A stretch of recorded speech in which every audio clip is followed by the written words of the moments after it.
I'd only buy cheese that I can actually see. Differently interesting extra time communion for minicab drivers. Take the money and sit back down again. Breastfeeding mums. Oh, you've not been giving it its breakfast again, have you? And people disturbed by urban foxes engaged in the act of lovemaking behind their bins. Anybody there? The two Mikes. Overworked, overweight, overpaid, overnight. On Talk Sport. Look at the light! It's a two-dimensional Toblerone. Two-dimensional Toblerone? Yes, instead of three-dimensional. Three-dimensional means it's long. This isn't. It's like, imagine... Well, just imagine... How can you have a two-dimensional piece of chocolate? Of course you can, because honestly, it's just like a flat plate, but it's made of Toblerone, if you see what I mean. Like a plate. This is Talk Sport. We are the two Mikes, and I'm delighted to say it's time to say a very, very good morning to Mr. Mike, Porky Parry. Very good morning to you, Mr. Parry. Very good morning to you, Mike. If there is any hint whatsoever of you trying to steal the result from winners and losers, we have got a problem, pal. Let me tell you that from the very start. Why are you being so aggressive? What I'm being aggressive for is because I had a clear lead, a massive lead, in fact, 54 to 46. Are you sure what the lead was? 54 to 46 at its peak, OK. I never saw 54-46, but I'll take your word for it. What did you see? Well, the highest I ever saw it was 53-47. Oh, 1 point either way. That's two, actually. Well, I saw 54-46, right? And that means that it's such a clear lead. That's why you were monitoring it all throughout the course of the day. The only reason I've got an issue with it, right? And if you want a general election on that, I'd have an overall majority in the House of Commons of 180. What? I just thought I'd let you know. So it means I've won by a mile. You're going to claim now that because we couldn't get the podcast out today due to technical problems inside Talkers Sportus, right? Indeed, yeah. That it's null and void. What a load of rubbish. Well, that's not what I'm saying. That's what some of the people out there are saying. No. Right? So the reason that I'm questioning it, right, is because by the time the show ended, there were 400 votes cast. Yes. And those were the people who had listened to the show and had decided to vote, right? Now, throughout the course of the day, normally people listen to the show on a podcast and listen to winners and losers and decide to vote. There are a total of around about 1,500 plus people who have now voted. Yes. Okay? Now, that means to me that over 1,000 people have voted without listening to the show. No, that's not true. How have they listened to it then? There is another way of listening to the podcast. What is that? Without going to iTunes. You can go to the TalkSport webpage and go to listen again. It's a much longer and more convoluted way of trying to access stuff on TalkSport. Maybe you can explain to people how they could do that. What? How they can get onto the listen again page. No.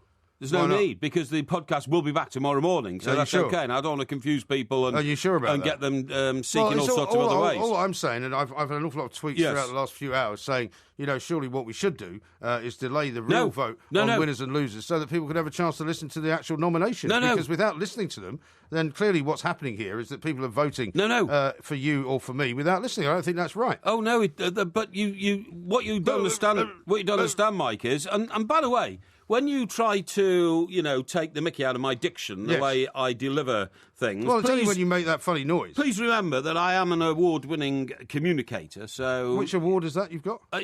We're not getting into that. We've only got 3 hours for this show, If I had to list my awards, it might take that time alone. I think we've got time to list your awards. What I was about to say is, I also know, of course, because I study political trends, that once the momentum is set on a vote... That momentum, that trend, will be reinforced the more people who vote.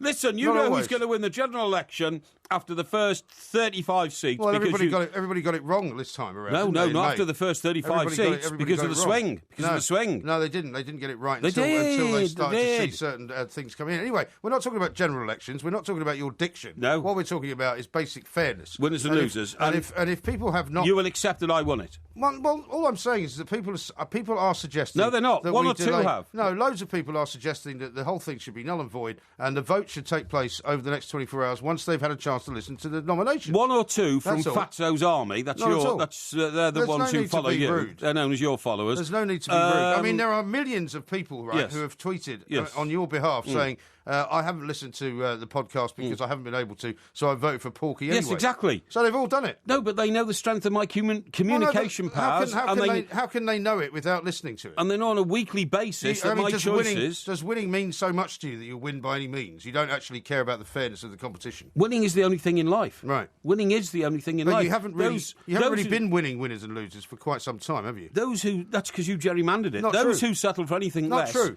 are half people. Last week we had an unfortunate episode. This week we've now got an unfortunate episode, albeit I don't see that this is not anybody's fault. This is just the fault of technical problems at TalkSport. I don't see anything unfortunate at all. I just don't see how you could actually want to win something by foul means. What, I mean, when you say unfortunate episode, what are you talking about? What unfortunate episode are you talking about? What, last week? Yeah. Or this week? Well, you said there's been an unfortunate episode. What are you talking about? Last week we had the unfortunate episode. Well, I don't particularly want to get back into it, but, there was an outside influence, was there not, urging people to vote for you in order that they may get some reward? No, nothing like that at all. Nothing like that at all. You don't remember what happened last week?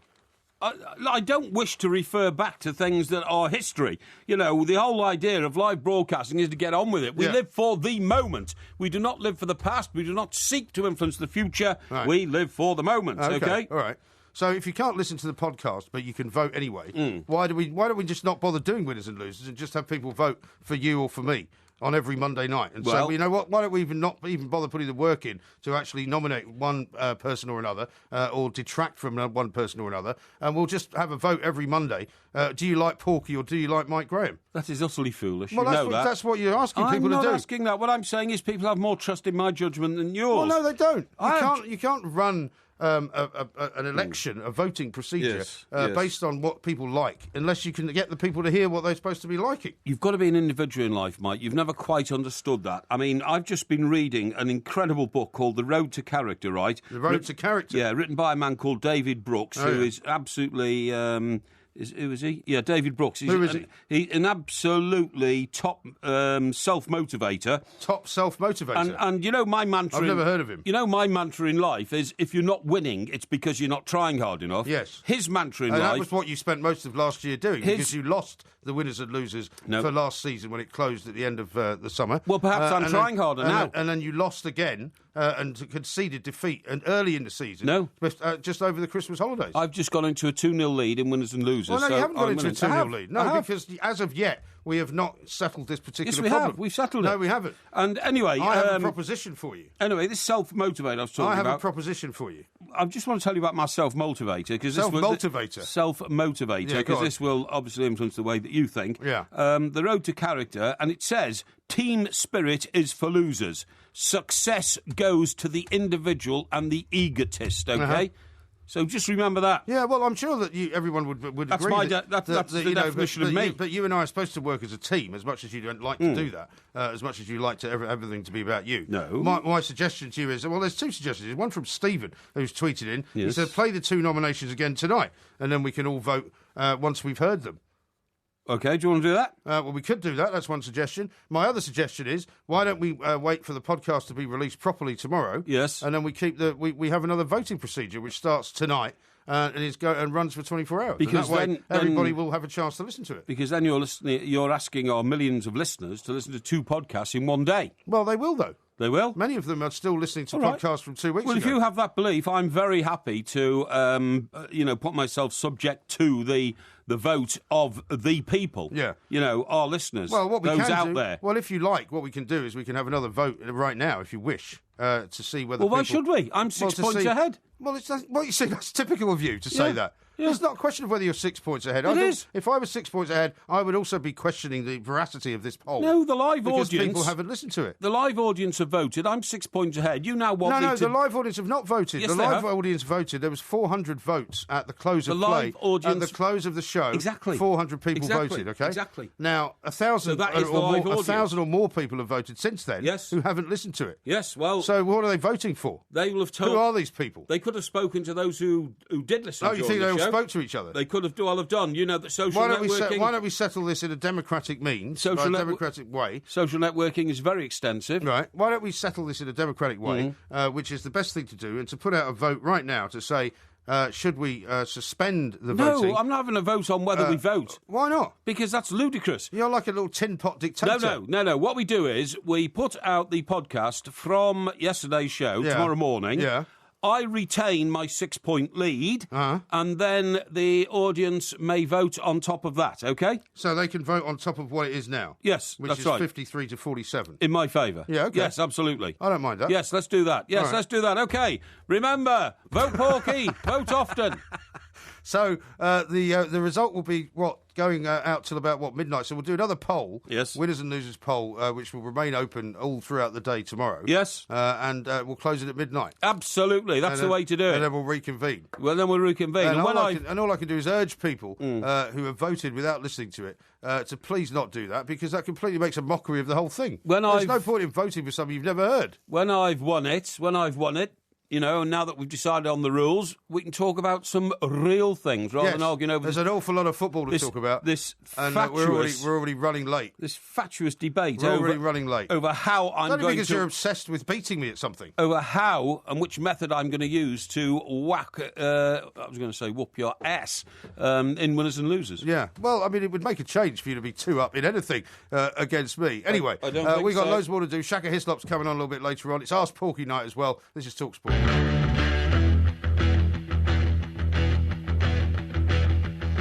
You need cooling, baby, I'm not fooling.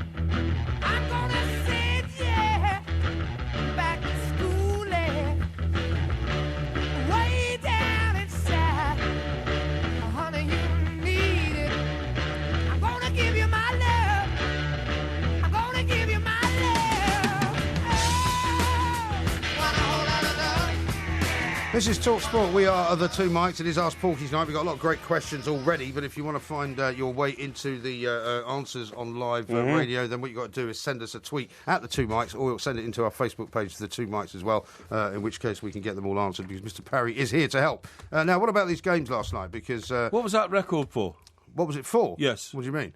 Well, that was A Whole Lot of Love. Yeah, by Led Zeppelin. Yes. Yeah. So what was the relevance of that? Well, it doesn't always have to have relevance, does it? Why did you ask for that? I didn't ask for it. You didn't ask for it. So it was somebody else's initiative, was it? Yeah, I believe so. I see. Yeah.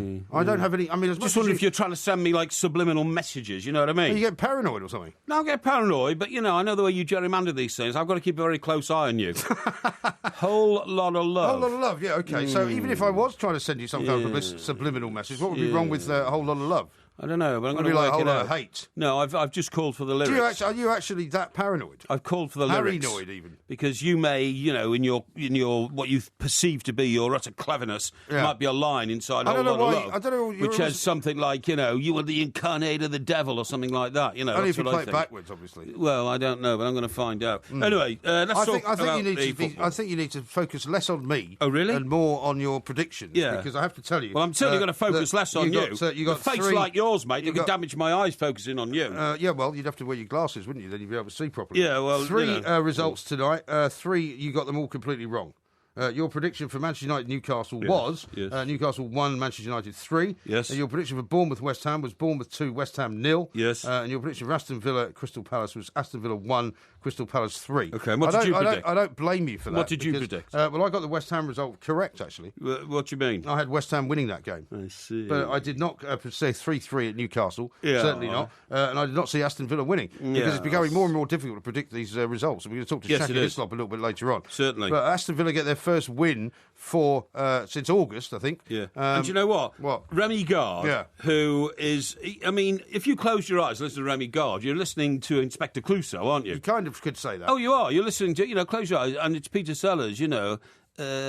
But I don't think you should make fun of him just because he's French. I'm not making fun of him because he's French. You're just about to. No, I'm not. I'm making fun of him because he sounds like a man who was one of the world's most popular comedians, Peter Sellers. It's not his fault he sounds like him. I'm not mocking the man. I'm not deriding him. I'm just making the comparison. It's as simple as that. Well, I mean, there are an awful lot of managers in the Premier League now who speak English with a foreign tongue. Yeah, anyway. But that doesn't make them bad managers. No, it doesn't make him bad managers, but he's not a good manager because he can't turn Aston Villa around. They still won't get out of relegation trouble. They're still going to be relegated. That was just a blip. And as Alan Pardew said tonight, it was the worst Crystal Palace have played all season. Yeah. Now, what I was going to say was... But what's their excuse, though, for playing that badly?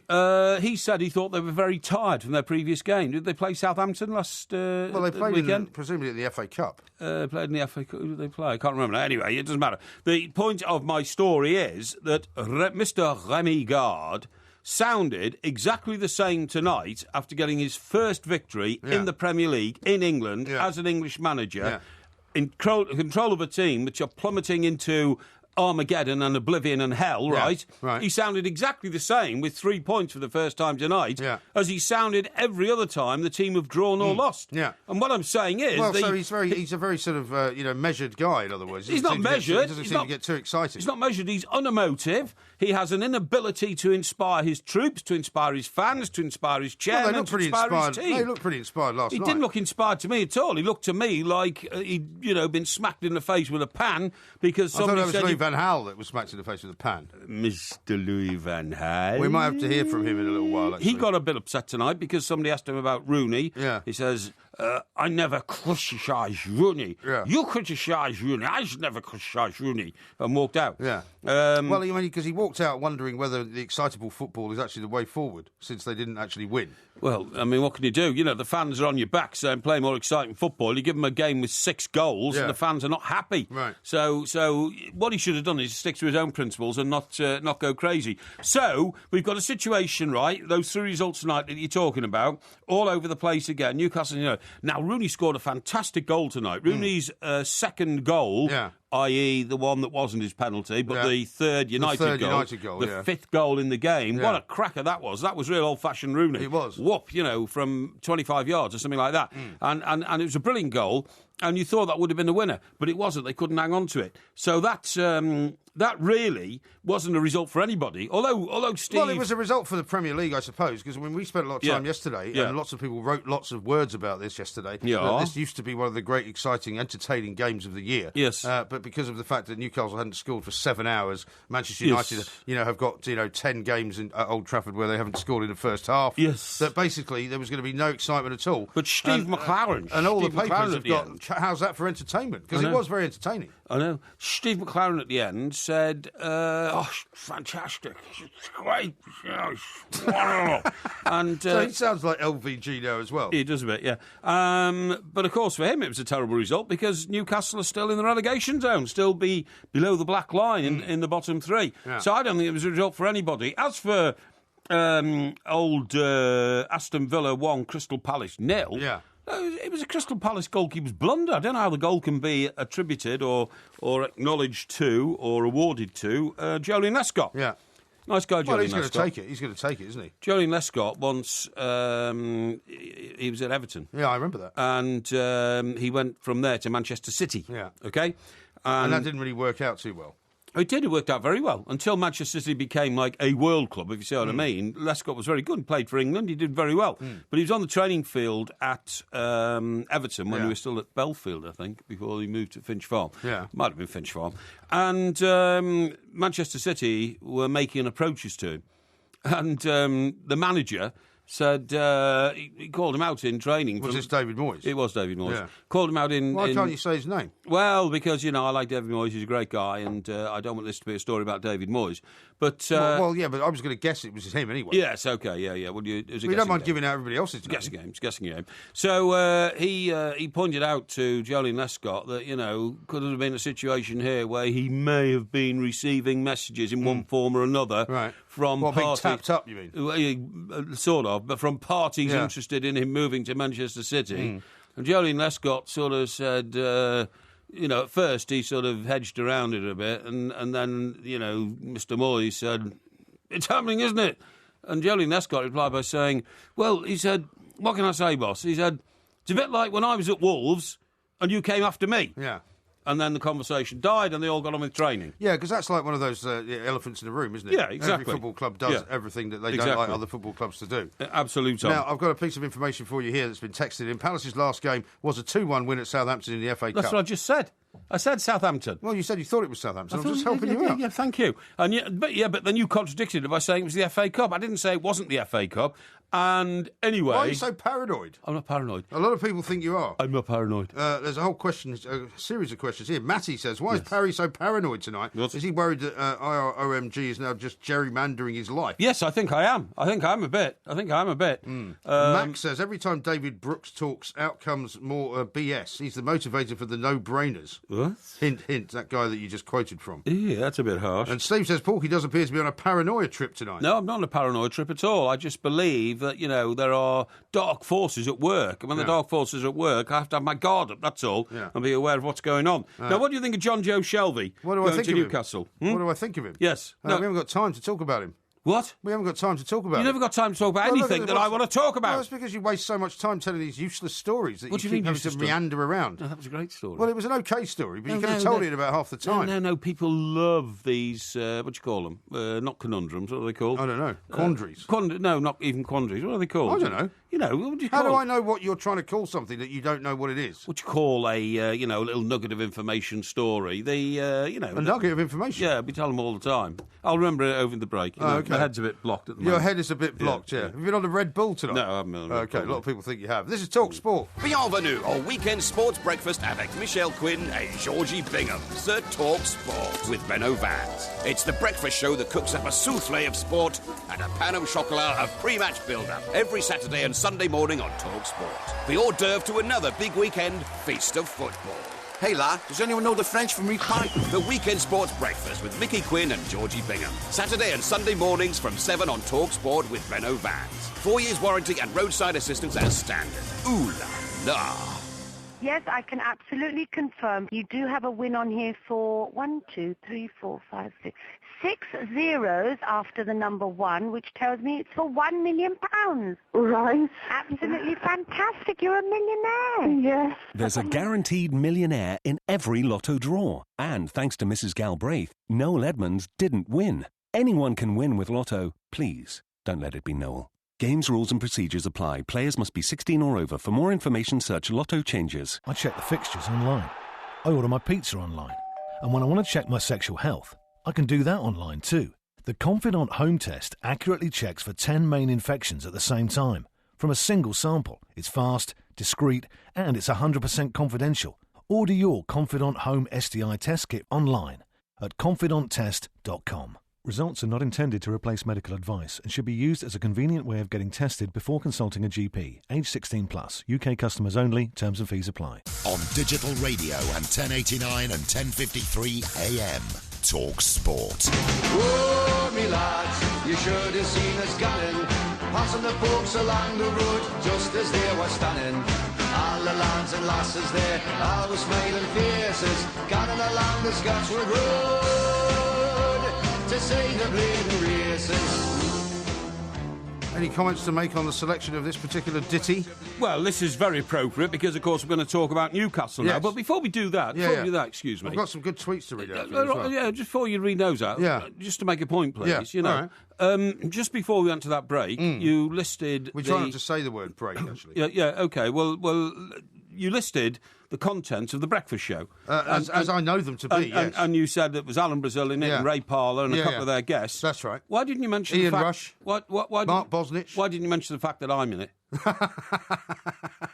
Are you in it? Yes, I am in it. What are you doing then? I'm doing the paper review. Oh, you're doing the paper review? Yes, I am, yeah. All right. Yeah. OK, well, I'll make sure I add that in. So I was given this information by the management. And it doesn't list your name. And I have to say... It doesn't list your name. I have to say... So presumably they don't see you as an integral part of that show. And I have to say that anecdotally, and that was the word I was looking for before, by the way. Yeah, because people were saying... I mean, I've got Sean here saying, does Porky mean a pearl of wisdom by any chance? Pearl of wisdom. No, I mean anecdotes. Or a vignette. No, I mean anecdotes and vignettes. It's all the same thing. But anecdotally, I think you'll find that my contribution to the breakfast show on a Wednesday morning, the paper review at 7, is...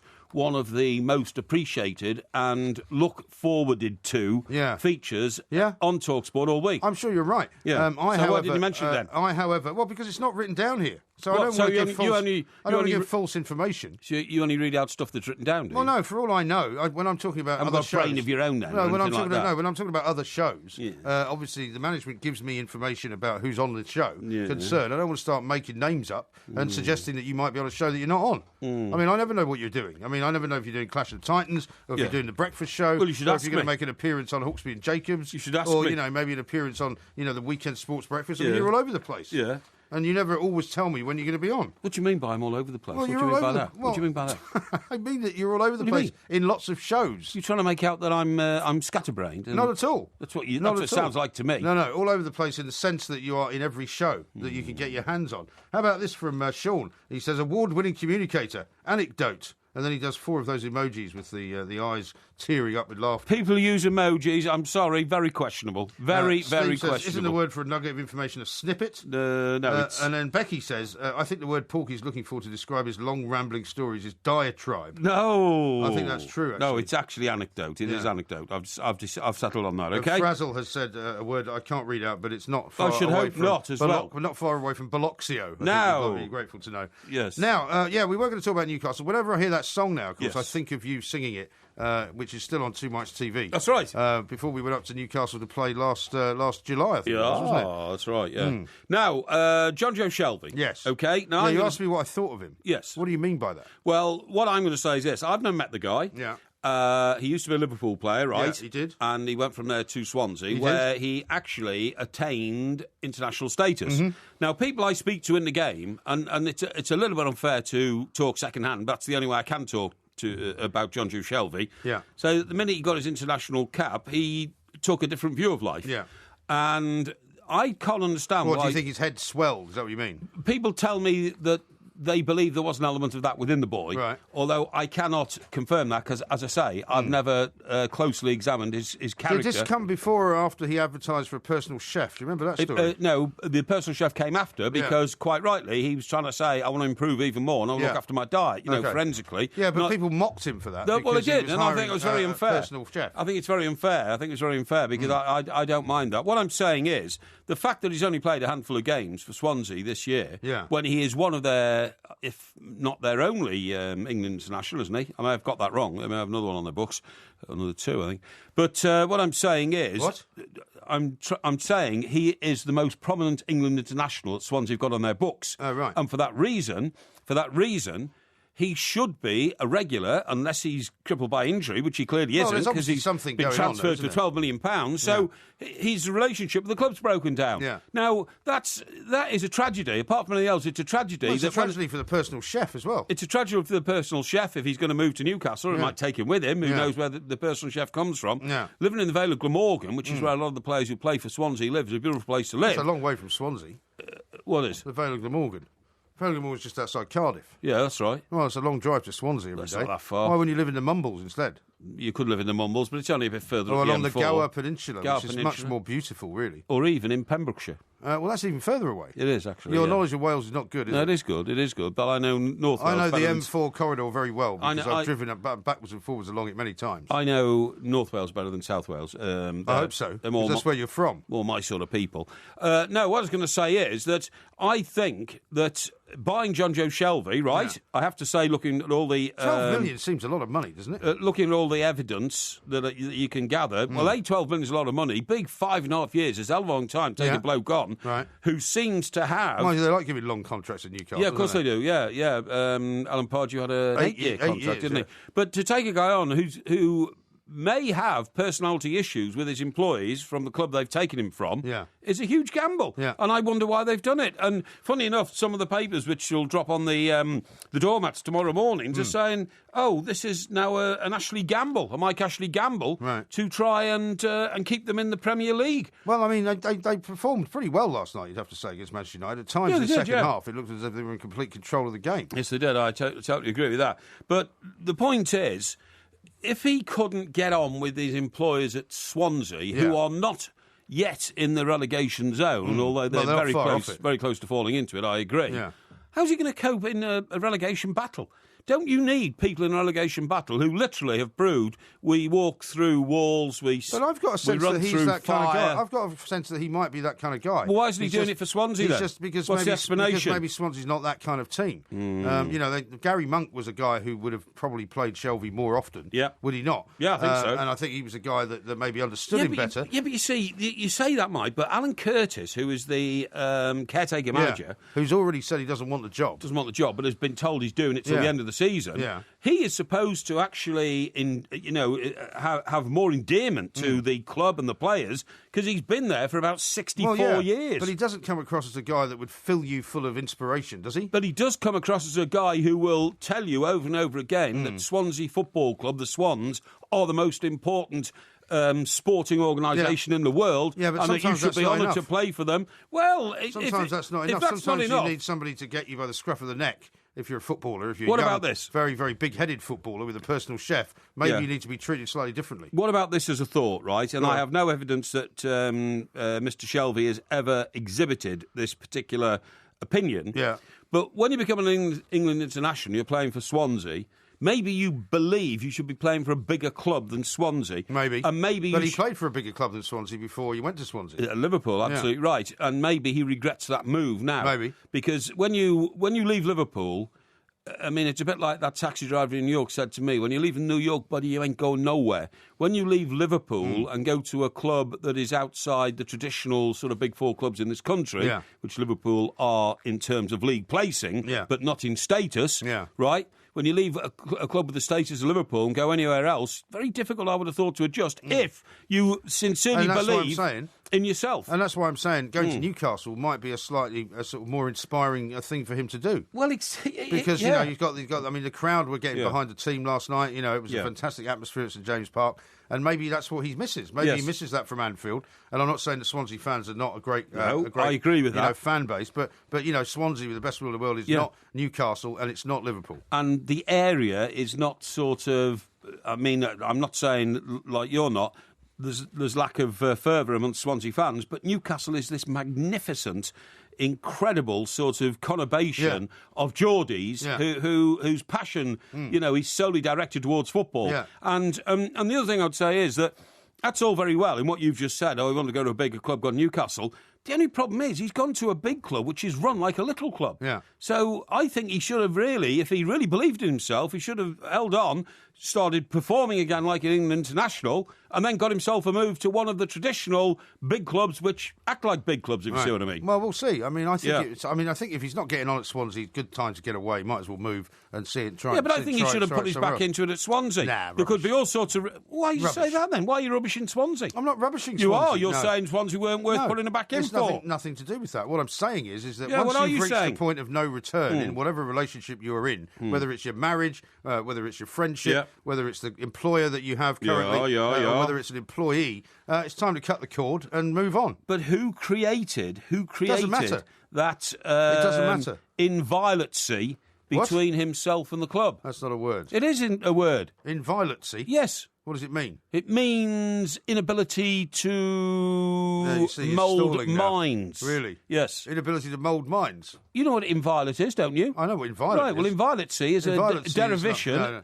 It's a derivation. A derivation. It's a derivation of that word. I see. Okay. Well, we're going to talk to Shaka Hislop. You need to get an education, who's played for Newcastle, and he'll be able to tell us exactly why Jonjo Shelvey going there is a good idea. This is Talk Sport. Talk Sport. Application, determination, dedication, and pride. Talk Sport.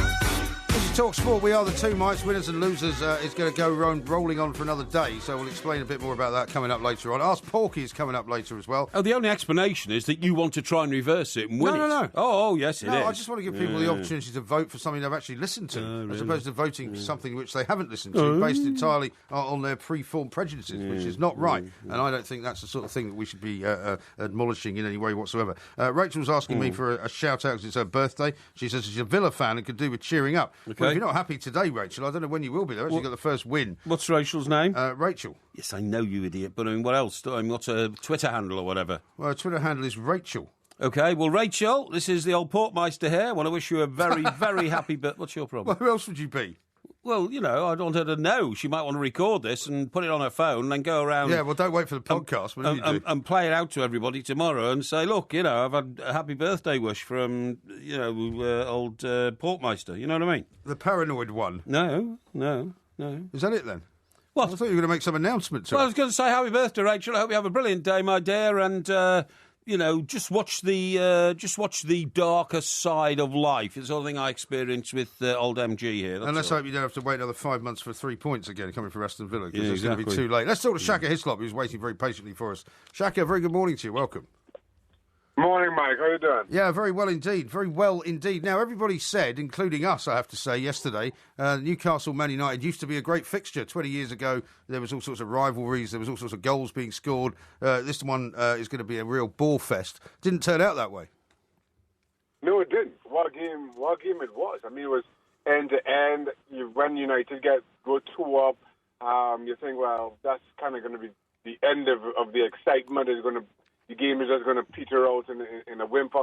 But I have to say, Newcastle's fight back was something special. It didn't look like a team in the bottom three. It didn't look like a team who, at times, I don't think have shown very well at home. You know, Wijnaldum misses a very good chance at 2-0, and you think, well, there it goes. And then he pops up and scores a goal, and then really the game just kind of turns itself on its head. Yeah, I mean, it was incredibly sort of different from what everybody expected. I mean, Newcastle hadn't scored for 7 hours. United had real problems scoring. I mean, United actually looked like a different team as well, didn't they? They did. Saying that, I think Newcastle played a huge part in that. And as much as Newcastle hadn't scored coming into this one for some time, as you rightly point out, they go 2 behind, and then I thought it started.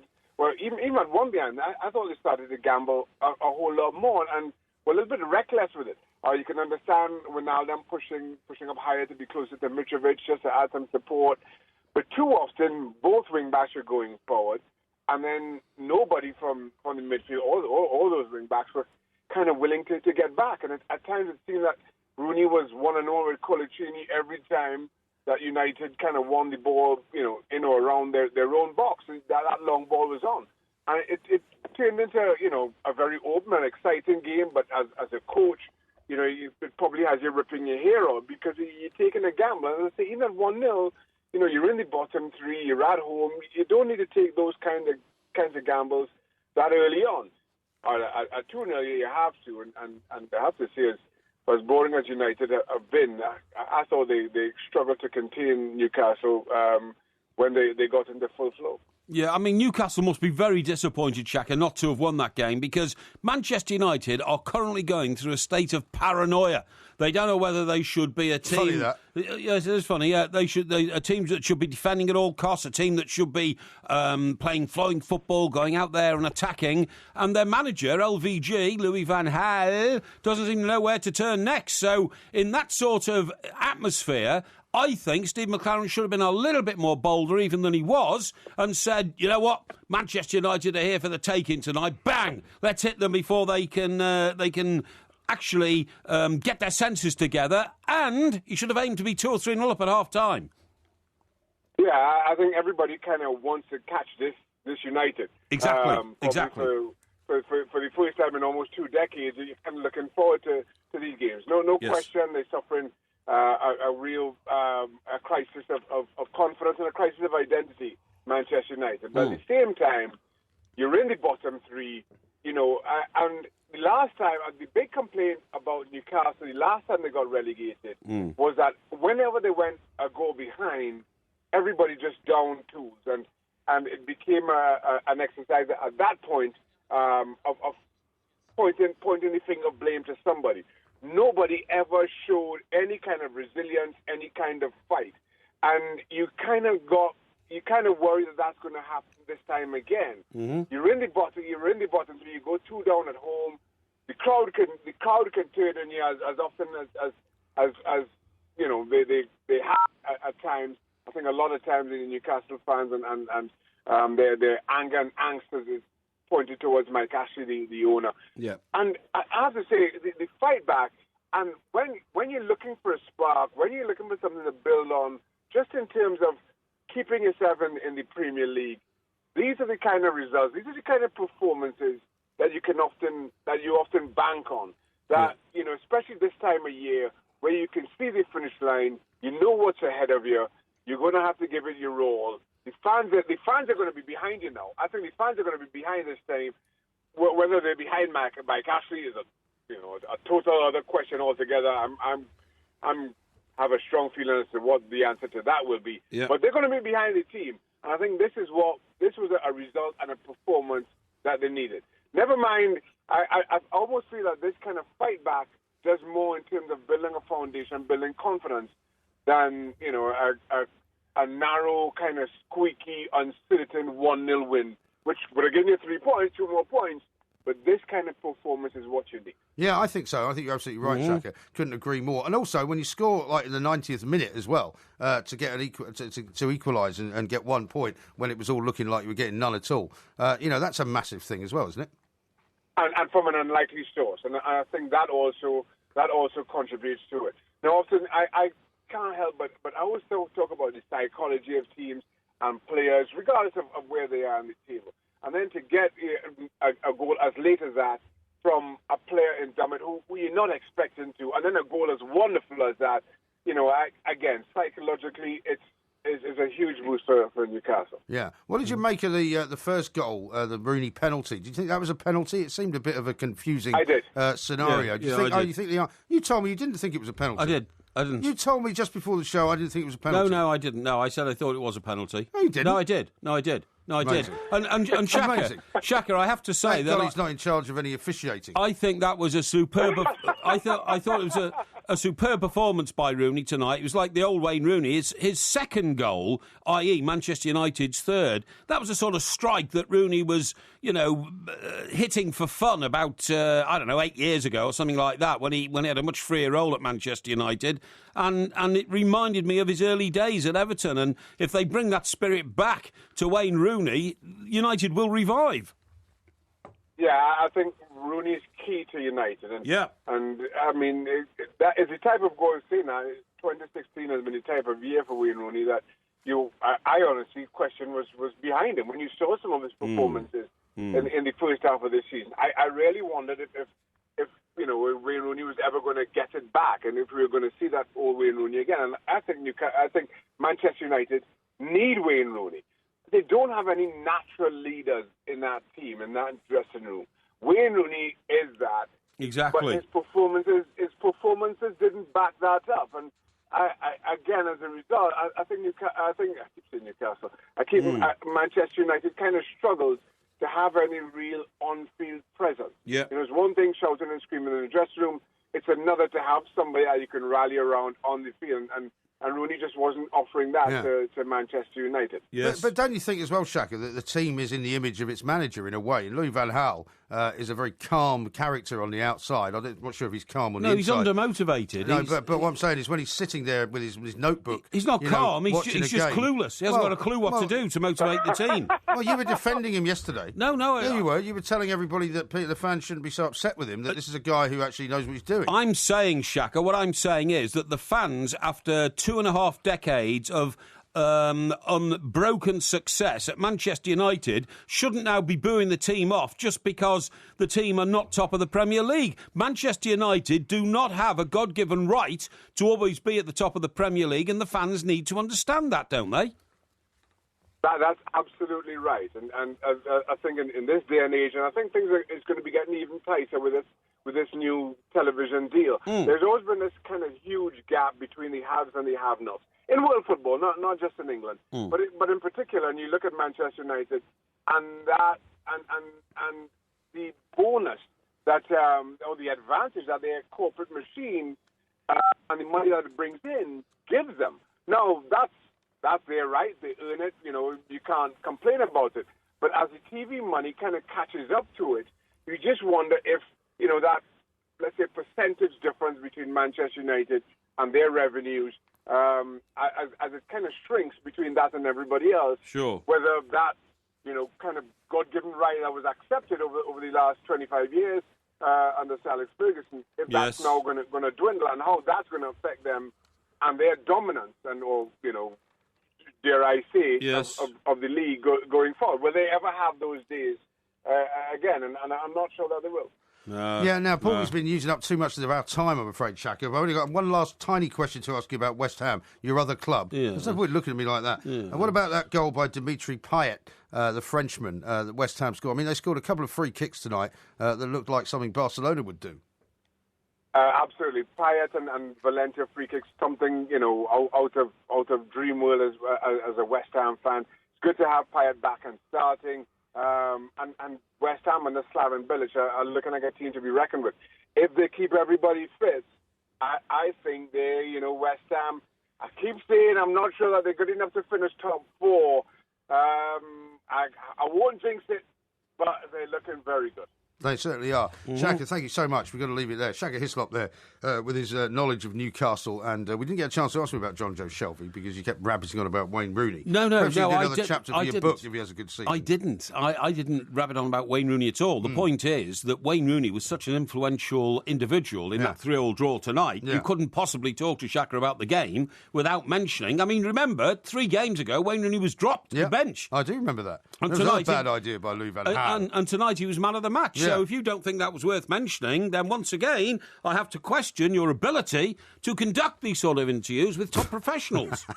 Well, it was worth mentioning once, and about 3 times. How about this from Graham, who's tweeted at the 2 mics, which is where you should be tweeting, by the way, your Ask Porky questions. He says, to go with Porky's state of mind tonight, I think you should play Paranoia by Black Sabbath. No hidden messages there. This is TalkSport. We are the 2 mics. Hopefully there will be a podcast coming out, not just from this show, but from yesterday's show a little bit later on in the day. We hope so. If the TalkSport boffins can manage to figure out what the problem is. Indeed. A couple of people have pointed out, one of them is Brendan, the reason that Shelvey's sale to Newcastle has cost so much money is that $3.5 million or $3 million goes to Liverpool. Aye, is that a sell-on? Yeah, it's a bit of good business from Liverpool, isn't it? It is I still indeed. think a 5.5-year contract for a footballer these days is ludicrous. I mean, utterly ludicrous. If he was a Geordie, I'd say, yes, he gets into the spirit of things. That Geordie defender, that lad who's their centre-half, what's his name, who's been there forever. Where? At Newcastle. Oh, at Newcastle? Yeah. Well, which centre-half? Their centre-half. He's been there since he's been in the first team since he was 18. Right. Why can't I remember his name? I don't know. He's got a very simple name as well. Something like, what is it? Oh, come on, help me out here, somebody. I don't know. He's got like a very square head. Square head? Yeah, and quite a short haircut. He's got blue sparkling eyes. He is their centre-half.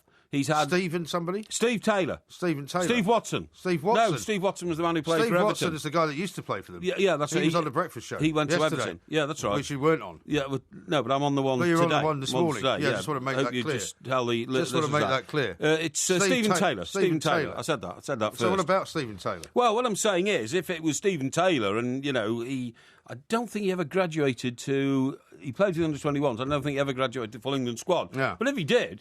And they said, wow, he's a local boy, the people love him, he's great box office, give him a 5.5-year contract, I could understand that. Right. But I can't understand Jonjo Shelvey, who... Are his origins of Scousland, Jonjo Shelvey? I don't believe so, no. I think he's from the southeast of the country. Is he? From the southeast, right, OK. So, but he established himself at Liverpool, he then moved to Swansea, he then became an England international. So he has what I would call a roaming mind, if you see what I mean. Liverpool to Swansea, comes from the southeast. He's not like he's putting roots down anywhere. And to give him a 5.5-year contract, in my mind, my business mind, putting my business hat on, means that you might have to pay, you might have to suffer an awful lot to lose him with a 5.5-year contract. That hasn't found his sort of footballing home yet, and maybe Newcastle will be it. Well, I wish him all the best. I think it's more likely that with the business brains that run Newcastle and Mike Ashley. Is one of the greatest businessmen in this country. You can say what you like about him, but he is. He has created... I mean, did you read last weekend? That's not what the Institute of Directors has to say, but that's another story. Hang on, did you read last weekend? For the first time, it was revealed in a national newspaper. He's got 2 daughters, one of whom lives... This is no joke. One of whom lives in a £10 million house in West London and owns a nearby £10 million flat, just in case she wants to use it. Does she work at all? Yeah, she's got some sort of a business, But this is the interesting is, her boyfriend, who's 25, is, according to the piece I read, about to be appointed the head of Mr. Ashley's property empire. That's always tricky, which is worth about £250 million. That's very tricky, that. And that the investors in Mr. Ashley's business are questioning whether or not he's got enough experience to actually manage this £250 million worth of asset, which is apparently attached to Sports Direct. One of the toughest jobs in the world, isn't it? You're married to the boss's daughter, or you're betrothed to the boss's daughter in any event, and you're supposed to run part of the boss's business. Well, yes and no, because the drift of this piece that I was reading, what it said was that Mr. Ashley prefers family to outsiders. That's fine, but so, this guy, 25-year-old, is not family yet, is he? He's going to be. He's going to be his son-in-law. He's going to be under intense pressure, both domestically and in his business, to do exactly what not only his prospective father-in-law says, but to do what his girlfriend says. You kind of get the feeling that anything that Mr. Ashley is involved in, he will actually run himself, and that other people will steer in whichever direction he thinks it should go. I just think that would be a terrible position to be in. But I tell you the other... I mean, you wouldn't want to be in a position like that, would you? I turned that position down when once. you were romancing that girl whose dad lived in Bishop's Avenue. Yes, that's right. And the Bentley and all that, and the Rolls-Royce crash and everything else. Yeah, no, that would have been terrible. I could only have pursued a future with her if I'd agreed to go inside the family and work for the family business. They owned. You know what Formica is? Yeah, of course. Formica, the wood and all that. They owned all that. It's not wood, is it? Well, it's plastic wood, isn't it? Yeah. If you see what I mean, you know what I mean. Plastic wood. That sort of stuff. Yeah. And it's sort of fakery and all that. But anyway, you're absolutely right. But the Mike Ashley thing, by the way, has taken another twist. Did I tell you that I read all my journals all the time? I know. Yeah. I read a piece, right? It's astonishing how much you read. It is astonishing. It's quite astonishing. But the other day, as you may have noticed, I did Jeremy Vine's show. Oh, yeah. Which is not a problem. Something else that you were doing without telling me. No, it wasn't something else I was doing. But, I mean, lots of people here, it's a multimedia world, isn't it? All that kind of stuff. Anyway, sometimes... Weren't you being an expert on the show about drink? Yes, I was. Yeah. Yes, and why... I mean, it's the first time you've been on the show where you were talking with some authority. That's a nice little dig, is it? It's not a dig. It's not a dig. It's just I was invited on the show to talk about the government's new ridiculous rules on how much alcohol you can drink each day. Well, they're only recommendations. Yeah, but as I said, the chief medical officer, who sounded like a head girl at sort of the female version of Eton College, right? You know, sounded... Cheltenham Ladies College. Yeah, that's something like that. Anyway, the point is, when we finish there sometimes, we sometimes go into Great Portland Street and have a drink at the Horse and Groom. Sometimes. So, as I'm flicking through the business pages of a very renowned newspaper, I see a picture of Horse and Groom, I think, that's interesting. And the headline below, it says, Ashley sued over broken £15 million deal agreed in pub. Yeah. Sports Direct founder offered cash to boost share price, banker claims. And then a chap has found a High Court case in which... You know, the claims and counterclaims, it's ongoing at the moment, are astonishing amounts of figures with Mr. Ashley involved. But anyway, the point I was going to make is that Mr. Ashley is not the only billionaire who finds himself in a position where he feels he has to deal with his offsprings and their partners, because, of course, Bernie Ecclestone is in a similar position. Yeah. One of his daughters got a house worth £50 million. That's right. And I think her husband is also involved somewhere in... But again, it must be a dreadful position to be in. Well, exactly. I mean, I'm sure there are many perks of that particular job situation. Yes. But I just wouldn't want to do it. Let me read you this from Ian in Manchester, who's texted in. He says, LVG has directed Manchester United to just 3 wins in the last 12 Premiership games. I'm now beyond bored with his tactics at home, and I've managed to paint 3 rooms over the last 6 weeks. My wife thinks I'm a changed man, and I've decided to spend the weekends with her. If only she knew the truth. Yeah. She's only barely more bearable than LVG. Well, she's lucky he's around. What do you make of that? Maybe they're better off playing away from home then, because, you know, whatever you say about the result, the eventual result 3-3 tonight, or last night I should say, it was a very exciting game of football, and everybody who watched it enjoyed it. Certainly better than watching paint dry. That's true. Talking of property, actually, we don't have time to talk about it right now. We might have to wait until a few moments from now. Yes. But you see the Playboy Mansion's up for Absolutely sale. incredible. $200 million. $200 million. Yeah. And by the way, the pictures I saw of it tonight were Quotes library pictures, clearly taken a long time ago. All exterior shots as well. Well, all these pools full of carp fish and all that kind of stuff, you know. The grotto, the famous grotto. Turrets like built onto the house and all this kind of stuff. However, I'm reliably informed, once you get in there, it is somewhat dilapidated in terms of what it used to be. For $200 million, surely. Well, I mean, hey, look, the site alone in Beverly Hills must be worth, I don't know, tens of millions. Yeah, I would have thought so, The land it's built on. But I mean, if somebody knocks it down and rebuilds it and still calls it the Playboy Mansion, It's still the Playboy Mansion. But the most bizarre thing about it is if you do buy it, Hugh Hefner's comes with it. Oh yeah. So not only can you can occupy a bit of it, I suppose, but he's going to be still living there. The caveat is he has to live there for the rest of his life. So you're actually buying it with an incumbent lodger, so to speak. And again, these library pictures showed him even at the age of about 75 or 80 throwing a few shapes on the dance floor with he did with these Playboy bunnies. And you see it, and he could barely move. I mean, it was, it's incredible. Geriatrics are us. Yeah. In fact, I've got a couple of questions to ask you about that as well. Coming up, we've got some pet About talk. what? About what? Well, just about whether you've ever been there. Hang on, Geriatrics are us we mentioned last, and you said I want to ask you about that. I'm not what are you talking about? about? I'm not talking about you. Why are you directing these sort of things at me tonight? You've obviously taken some kind of bad medicine tonight. I think there's something troubling you. I'm not going to answer any questions about geriatricness. We're going to be. I don't know anything about it. Calm down. We'll get to you in a minute. Loads more to come. This is Talk Sport. If you've recently noticed that you're starting to lose your hair, there are a range of options open to you. You could have a hair transplant, as long as you're earning as much as a Premier League footballer. For the more thrifty amongst us, there's always the classic comb-over. Or if you really want to make a statement, why not go all out and get yourself a poodle perm wig? However, if you want to do something effective, you're going to need facts, not fiction. Regain for Men Extra Strength Scalp Foam contains minoxidil, which has been scientifically proven to help stop and even reverse hereditary hair loss, working deep down at the root.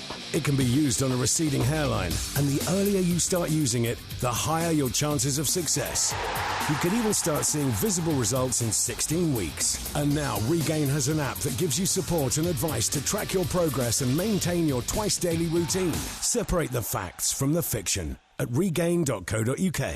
Regain contains minoxidil. Always read the label. Bienvenue au weekend sports breakfast avec Michelle Quinn et Georgie Bingham, Sir Talk Sport with Benno Vance. It's the breakfast show that cooks up a souffle of sport and a pan au chocolat of pre-match build-up every Saturday and Sunday morning on Talk Sport.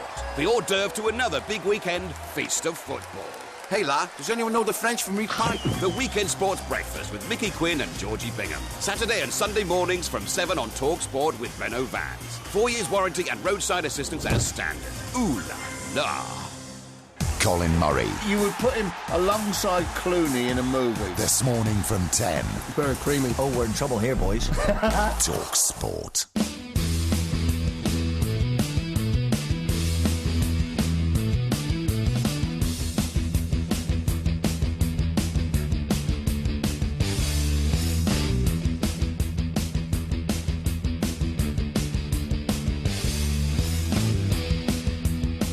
Talk Sport, we are the two mics. Ask Porky coming up a little bit later on. We'll also have another explanation of what we're doing with winners and losers. Yeah. Like that piece of music?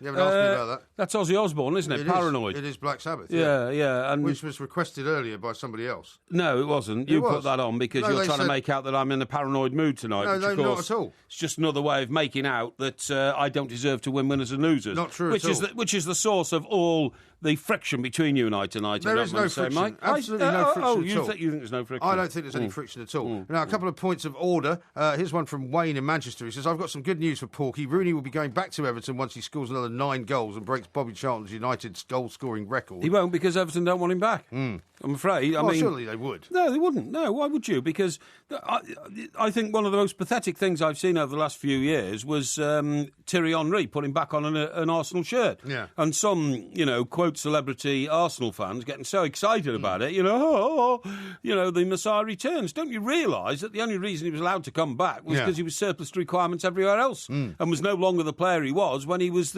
probably one of the greatest ever Premier League players. Matt in Forest Hill says, Porky, you plank. Why is it stupid to give Shelvey, who according to you does not appear to settle at one club for long, a 5.5-year contract? Given his apparent reluctance to stay at one club for long, I would suggest the opposite is true. Surely, having a long contract will allow Newcastle to secure a decent fee for him if he does move on. If I was you, I would take my business head off again. It doesn't seem to be working properly. That's so he's basically saying they've signed him, which may well be true, because that was always the argument about Pardew, wasn't it? That if somebody wants to take him, they'll have to buy him out the contract. Well, I did I'm point sure out that's how Mike Ashley operates. I did point out that Mr. Ashley is one of the leading businessmen in this country and would make the deal favourable to Newcastle United. So if Shelvey leaves after 2 years, then they'll get some money. Yeah, well, will they? I don't know. Or will that make him so expensive that then he just becomes a liability on their, on the size of their squad? I don't know. Yeah. I can't say. Becky says, when's Porky going to make an appearance on Loose Women? Surely he would get on well with the nice ladies. Well, I think it's about all these appearances you make on all sorts of other shows. Oh, I see. You could probably go on Loose Women. You'd be quite good on there. And talk to them about what? Well, any number of things. Have you ever seen the show? You must have watched it. Yes, I have. I mean, it's effectively a news magazine show, isn't it? No, it's become a bit of a...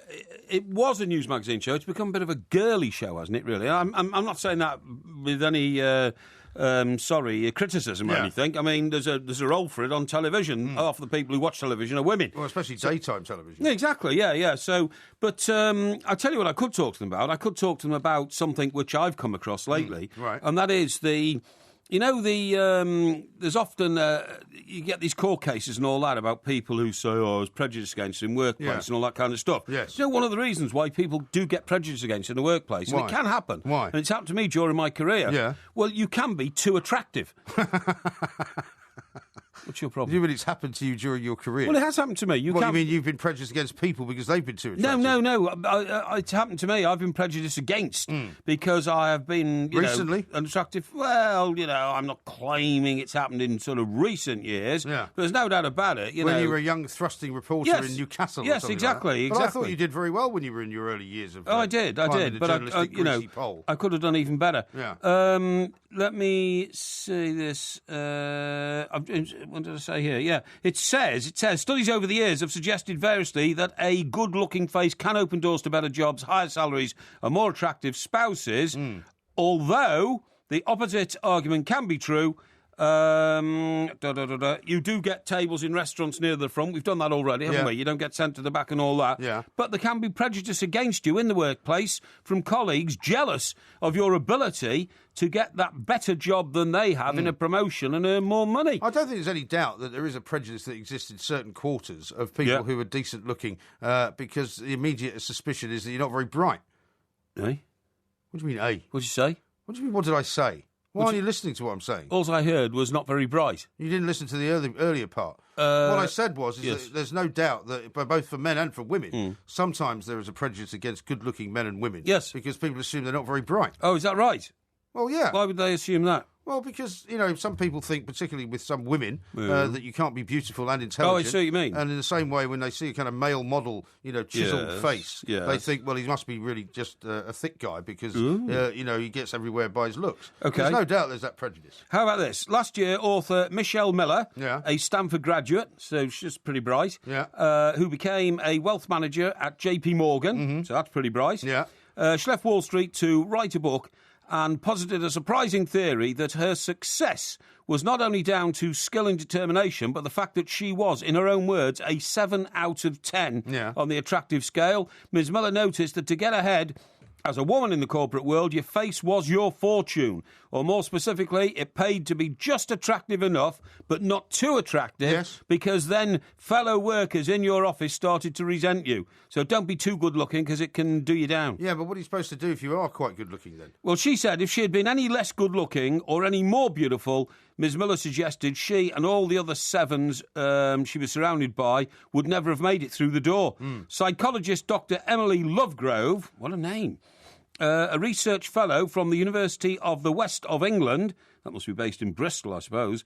That was probably Bristol Polytechnic. Bristol Polytechnic? What, probably. You mean it got changed to University of Bristol? Yeah, no, University of the West of England. Oh, yeah. Weren't you listening? No. No, you weren't listening, no. I was reading too many tweets that were coming in about your attractiveness. Hang on, University of the West of England agrees that such subconscious lookism, right, that's a new word, lookism, is often at play in the recruitment process whereby very attractive women are considered to be a liability in the workplace, not just because they may distract their male colleagues, but because it's believed they won't have the corporate loyalty of their less attractive counterparts who are more grateful for their jobs. Well, you were often distracted by reasonably good-looking women when you were working in newspapers, weren't you? Yeah, well, I like good-looking women. Yeah. What's wrong with that? There's nothing wrong with it, no, but you were often distracted by them, though. Well, what do you mean by that? Well, what I mean is you were spending quite a lot of time trying to, work out how you could, persuade them to come over to the dark side, as it were. Are you suggesting that my mind was diverted? It was. By the presence of good-looking women in the newsroom? I would say so. Well, there were a couple of reasons why I would say that. I mean, there were a couple of instances where they're not, where you would try and sort of influence the jobs that certain women got who were working for you as a result of, trying to put them into a place where you might be alone with them. Name names. Well, I don't want to name any names. It's outrageous. I don't want to name any names. It's outrageous, slur. I can tell the story about the plane ride to New York. Plane ride to New York? Plane ride to New York, where a certain young woman found herself with an empty seat next to her, which was suddenly filled at the last minute by you, having sent her on a free trip to New York. No. I decided I had to be in New York at the same time. Yeah. So I haven't gotten the same flight. And you sat right next to her? Well, we got upgraded. I made sure we got upgraded to upper class. Right. Because it was a Virgin flight, actually. Yeah. And that was all completely innocent. Well, I was only keeping her company. Yeah. You see what I mean? Right. Well, it would have been stupid for me to have been on the same plane as an employee of mine and to have sat at the other end of the plane. Well, so I thought, might as well sit together. Well, that's not the way she saw it. Oh, really? Yeah, really. Well, I don't, I don't like the insinuation of what you're saying here. Well, I'm just telling the story, that's all. And I'm saying that would have been distracting to you, because normally you would have taken any time off. I don't know what this has got to do with my, my research into this particular subject, okay? Here's one from Bill, who says, the prejudice towards Porky's Eros-like features must have come from the Royal Institute for the Blind. And Roy says, Porky was prejudiced against because he was too attractive. I just about choked on my dinner laughing. That's the best yet. Oh, really? Yeah, I think that's funny. And Mark says, Hef hasn't owned a Playboy Mansion in years. He's paid an annual salary by Playboy. You're better off paying for Porky to be your lodger if you want an old guy around. Yeah, well, when I get old, I'll let you know about it, okay? Yeah, okay. He is a bit of an anachronism, isn't he, old Hugh Hefner? Now, well, he is. Well, the question I was going to ask you before you started getting all paranoid on me was, did you never ever get sent there? Did you never do a story there in your time in America? No, not Playboy Mansion. I didn't either. I did a story once when I worked for the Express in London on the Playboy Mansion in Park Lane when it reopened. Well, the Playboy Club. Playboy Club. Yeah. It reopened, didn't it? Yeah. Guy called Victor Lounge used to run it. That's right. And they reintroduced like the girls' Playboy bunny suits. And I went to the casino once when it was the Playboy Club. Yeah, I did. Yeah. I didn't watch of it, to be honest. Not really, no. Well, I'm not a big one for casinos anyway. No, I'm not either. I remember when Hugh Hefner flew in the first time to this country in a plane that literally had the Playboy bunny logo on the tail plane. Yeah, right. I mean, he was astonishing, I mean, very few people had private planes in those days. Did we not just read or do in fact, we had a guest on it, I think, did we not? The Playboy have decided now to publish the magazine without pictures of naked women in it. Yes, that's right, and it's going online anyway, so we'll be able to buy it in the shop soon, right. So it won't be anything, it won't be Playboy anymore. No. So I don't know what it'll be. I don't know what is the Playboy empire now? It's a series of clubs and casinos, isn't it? I think so, yeah. And they sell kind of merchandise, but it's nothing like what it was in the 60s, I dare say. Lee says this, I'm pretty sure that you guys were employed based on talent and not looks. Well, both, I think. No, there was a time when we were younger that we did look a bit better than we do now, but you would expect that. Yes. Coming up next, though, we're going to talk about pets, because you know how you're always asking me how I keep my dog entertained? Yes. Well, there's a brand new device which you can get your hands on, which has just won an award at the Computer Electronics Show. Yeah. So basically a dog computer console. That's brilliant. So you can teach a dog how to play like games. Yeah. Which would be amazing. And we've got the guy on it who's one of the product officers who came up with it, That's excellent. We're doing that next on TalkSport. The Barclays Premier League on TalkSport. They are completely in control of this game. Tonight from 7, join Mark Saggers and the team for exclusive national radio commentary of Liverpool versus Arsenal. And Olivier Giroud flicks the first goal home for Arsenal. With a post-match phone-in on the sports bar from 10. What about that for some football? Official partner of the Barclays Premier League, TalkSport.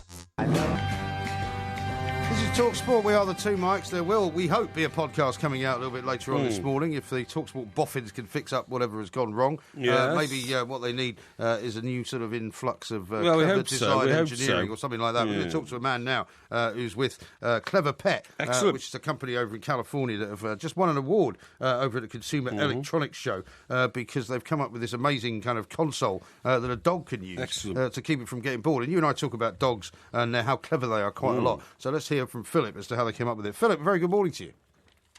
Hey, nice to meet you. Thanks for having me on the show. No, not at all. Thanks for coming on. For joining us. Quite a feather in your cap to get the Consumer Electronics Show kind of giving an award to you, or the device that you've come up with. What made you decide to do it, and what made you think that dogs would actually benefit from being able to play sort of a computer games console? So we were really excited to get an award. We are an early-stage company, and so this is our first product that we have. And really, at our company, we believe a lot that animals can do so much more. And the way we wanted to address that was by giving them something to do during the day. In this case, the world's first game console for dogs. I mean, how easy was it to think up a design for something that is going to appeal to a dog? I mean, presumably you're a dog owner, but how do you know when you design something like this that the dog is going to kind of be attracted to it, if you know what I mean? That's a good question. So there's two of us at the company who have a background in neuroscience, and then one of us, our CEO, actually has a background in cognitive science. And we've actually spent a lot of time training animals automatically with computers to do things. So there's a kind of a known process of engaging them, getting them excited about something. In this case, the trick is food. They know that there's food inside of it, so they smell it, and so they're going to get curious to come and check it out. Right. I mean, Philip, the whole attitude that human beings now have to dogs has revolutionised itself over the last few years. I would say probably the last 5 years. Whereas we always thought of dog as man's best friend, we now realise that dogs actually are very special creatures. And, you know, I've been looking at the developments in relationships between humans and dogs, which say things like, are you sure that a lonely dog on its own in your house doesn't feel lonely? Should people not have single dogs like you have, you know, only children? Should you have only dogs? Should you have two dogs? And I've been reading of even more very interesting developments from people who can afford it, who get things like special TVs for their dogs, and on these TVs they run pictures of other dogs and humans with dogs to make the dogs feel happy at home when their owners are out. I mean, it's a whole new world, isn't it? Yeah, I mean, I guess you can sympathize with someone who comes home to a dog and they're so excited to see them, but they realize that their dog has had nothing to do in the meantime. Yeah. And I guess people would turn to really whatever you can to be able to give your dog some form of engagement. Dogs are social creatures. Really, I guess if it's possible, you'd like to be able to have someone come and walk your dog, be able to play with your dog yourself. Exactly. But we don't always have the luxury to do that. You go to work, not everyone's home. And so now is a time where we actually have the means to use technology to try to address this. Yep. Give the dog something to do. Yeah, exactly, to engage the dog and give it a mind. The other thing is, don't we realise now that keeping a dog, and this is a development of, you know, of your system, your scheme, is a much more responsible business than we ever thought. For instance, you should have insurance for your dog in case anything goes wrong. You should have a health cover for your dog, and it should be put on a proper exercise regime. I think that's up for every individual dog owner to decide what they want to do and what they want to provide for their dog. But, you know, we're just trying to provide a technological opportunity to be able to engage your dog. Yeah, you know, I mean, one of the things that interested me was looking at the way that the device works, if you like. It's designed to kind of, you know, learn with the dog, I suppose, if you like, as the dog learns to play like the game Chase the Squirrel. Yeah. Where it's kind of, it sounds to me like a sort of electronic version of whack-a-mole, where you're sort of following a light and you're hitting a light with your paw to make sure that you get on to the next level. It talks about boosting the brain power of the dog. Is there a kind of unlimited brain power that hasn't really been tapped that dogs have got? I mean, dogs are mammals that are capable. They're made to go, and they've evolved to be able to explore the world, find their food, be able to go out and do things. Once we've domesticated them, they've actually tuned a lot of their attention towards us. And so when we take ourselves out of the equation, when they can't look to us for engagement, for play, for food, they're kind of sitting around and not doing that much. Maybe it would help a little bit actually to describe what this device is like, what it looks like. Yeah, okay. It's a white dome-shaped hub. You might put it in your kitchen. It has some lights that are on the front of it that can light up in different colors. The actual pads on the lights, they're sensitive to noses and paws. The dog could come over and touch them. Then we'd present a puzzle. Like you mentioned, it could be like whack-a-mole, but it could change. It's a Wi-Fi connected device, so the games can change.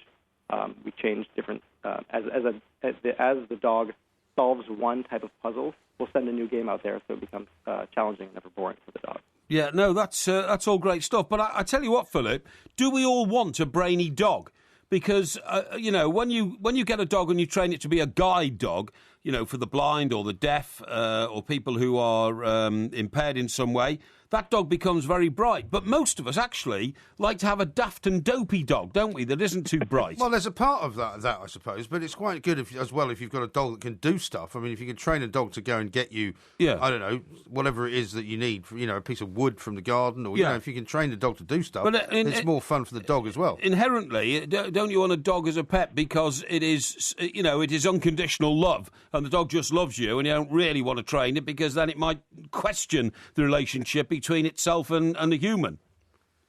Well, I think you'd probably want to have a happy dog, one that's active and engaged. If you came home and your dog was not excited about the possibilities of the world, that would be less enjoyable. Sure.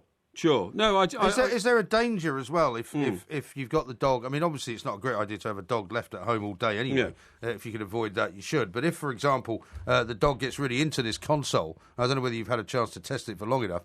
I mean, can the dog, like a human, become slightly kind of addicted to it? Like some kids get addicted to video consoles and they can't leave them alone. They get grumpy when you take them away. Is there a chance that could happen with the dog? Sure. Well, what we have done is we've set it up so that there's actually a schedule that you could set on our app. So you could turn it off for a period of time. If you would like to, you could turn it on for a period of time in the morning for a mealtime, a breakfast, and then say that's it. That was your playtime, mealtime. Or if you think that it's a good fit for your dog and you want to leave it on throughout the entire day when you're gone, then periodically, every once in a while, it'll turn off, but then it'll turn on for a little bit, and they can play a little bit, and then it'll turn off a little bit. Sure. You can kind of have you tested it on humans? I wouldn't mind testing one on my broadcasting partner here, Porky. We in our offices, the squirrel. Don't be ridiculous, we load them up with M&Ms in our offices, and when we get everything right, we hit them get an M&M. Yeah. but basically, Philip, dogs do like succeeding in things because they get a sense of achievement and they expect a reward, don't they? If a dog is a sniffer dog at an airport, it actually celebrates and starts barking and yapping if it finds some drugs or something like that.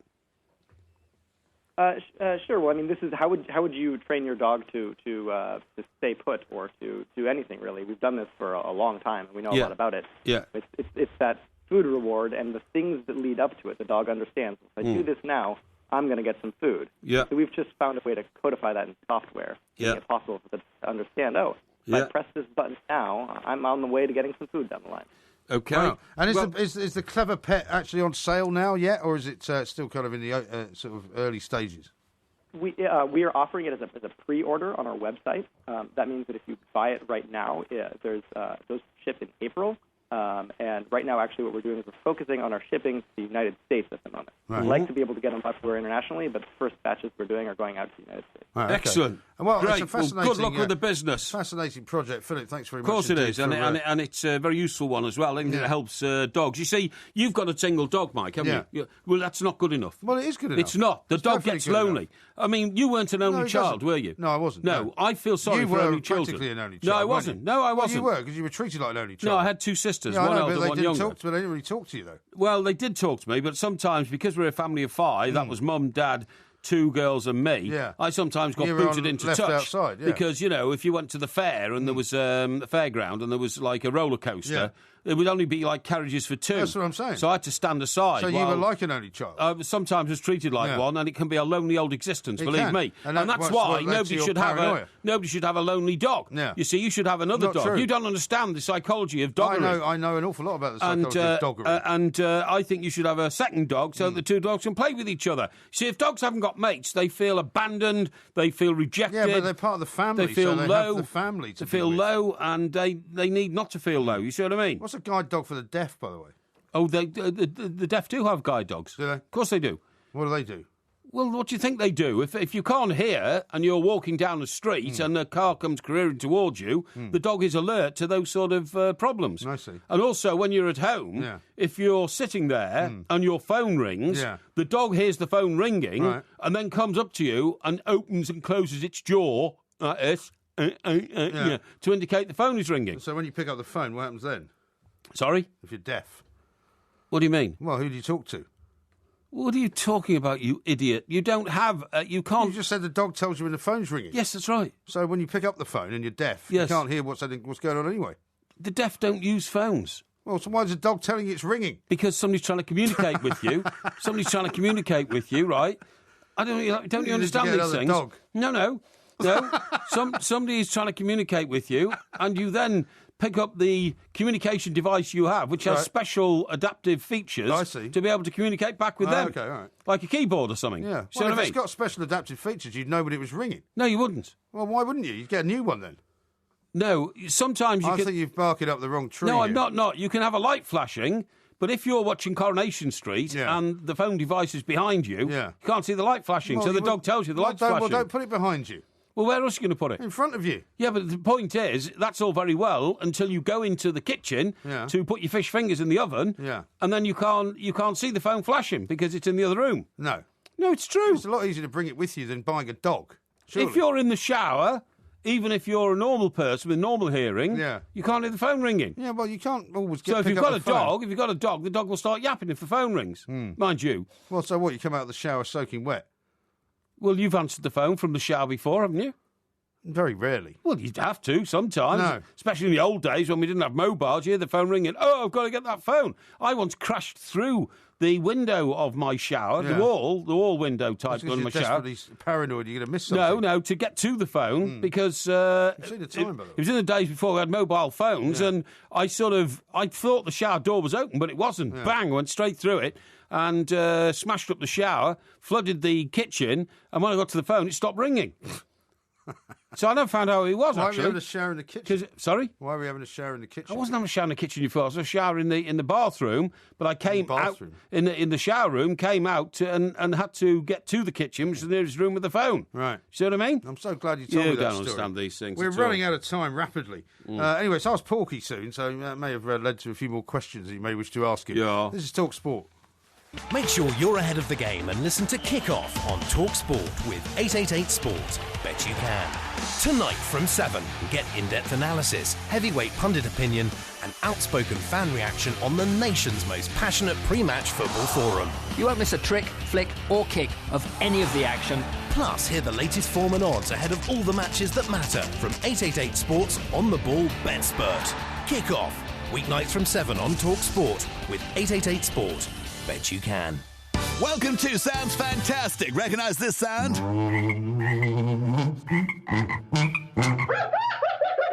Tricky, because that's obviously a euphonium full of frogs, but played by a hyena. So what about this sound? Go compare.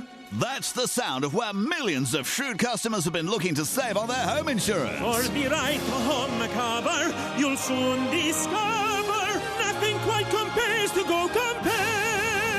Sounds fantastic. Left foot, right foot, left. Running would be left foot. So much more fun. Right foot. If it was five-a-side. With Lucas A Power League. Goes round the keeper and blasts it home. Get yourself fit in 2016 and have fun with Lucas A Power League. Join a competitive league today and your first match is free. Save up to £49.50. Get out, get fit, get in.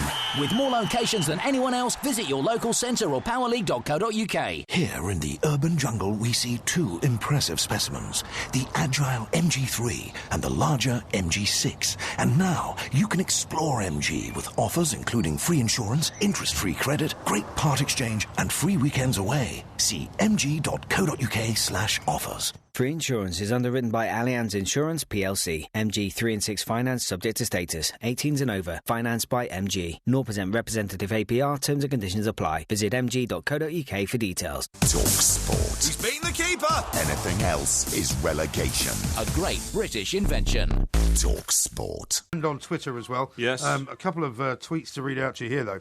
Okay. Here's one from Thomas. How's your voice? Your voice all right? No, I just got a little something Why have you lost stuck your in my voice? throat. I haven't lost my voice. You lost your voice. I'll tell you what I've had over the course of the last... Guilt. No, I don't suffer from guilt. I've told you that many times. I'll tell you what I haven't been able to get rid of because of this weather is a sort of a cold that keeps coming backwards and forwards. Well, I'll tell you something, mate. I had it bad during the week between Christmas and New Year, and I thought it went away. Now it's kind of coming back Well, again. you're not going to like the weather forecast. It could hit minus 15 degrees centigrade this week. Yeah, but isn't that in the north of Scotland? Well, it says the north will bear bear the brunt of the freezing conditions, but snow is expected as far down as London, Kent and in the West Country. Yeah, well, I know that there's some possible snow predicted for Thursday and Friday, but that'll be when it's good to have a four-wheel drive vehicle, of course, so you can actually get around. Now, how about this from Thomas, just to prove that you can't please all the people all the time? Yes. He says, what was the point in that guest? We can't even purchase that item in the UK. I know, you plonkers, what are you both smoking? Yeah. Well, first of all, Thomas, you will be able to smoke to buy the product at some point in the UK. Yes. And also, I just thought it was rather fascinating that they've now come up with a computer console for dogs. I thought he was a bit of a nerd.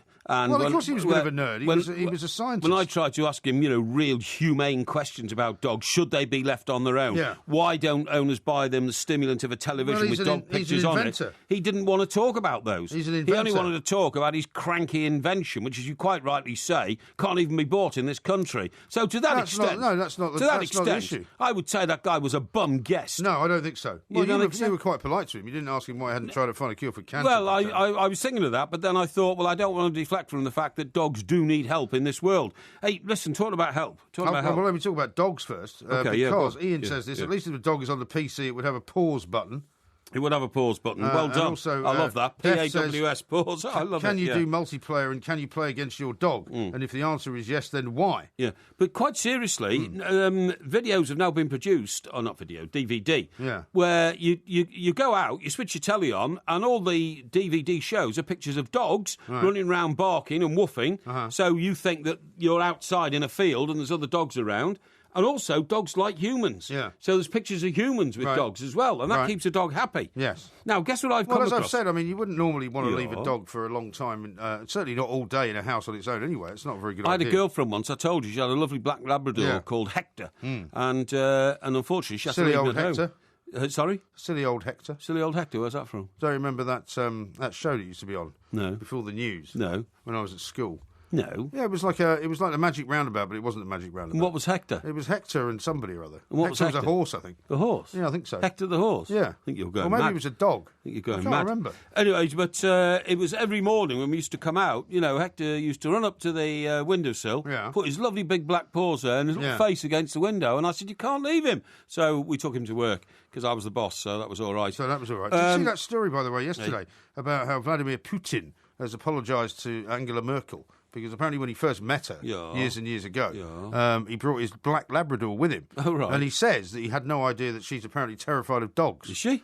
So this piece of the woman Independent said... who basically runs the Western world. Yeah, well, up to the point she runs the Western world. It's not going too well at the moment.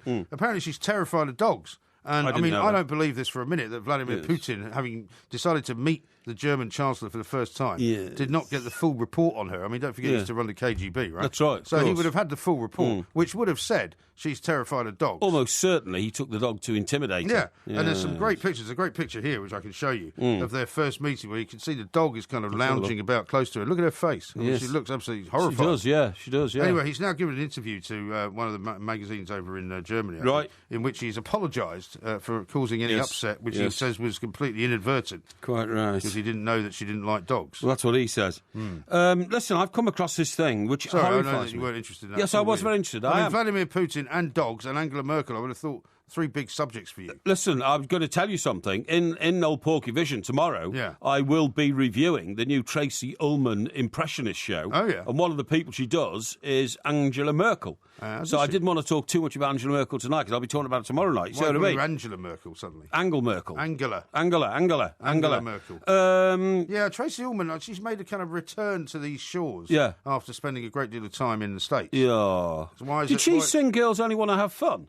I think Girls just want to have fun. I mean, she didn't sing it. I mean, unless she was doing... just want to have fun. Yeah. They just well, I'm sure that was around in the 80s when we were there. Girls just want to have fun. Cyndi Lauper was that the Cyndi original. Lauper? Well, she was the original was singer. Was Tracy Ullman a singer?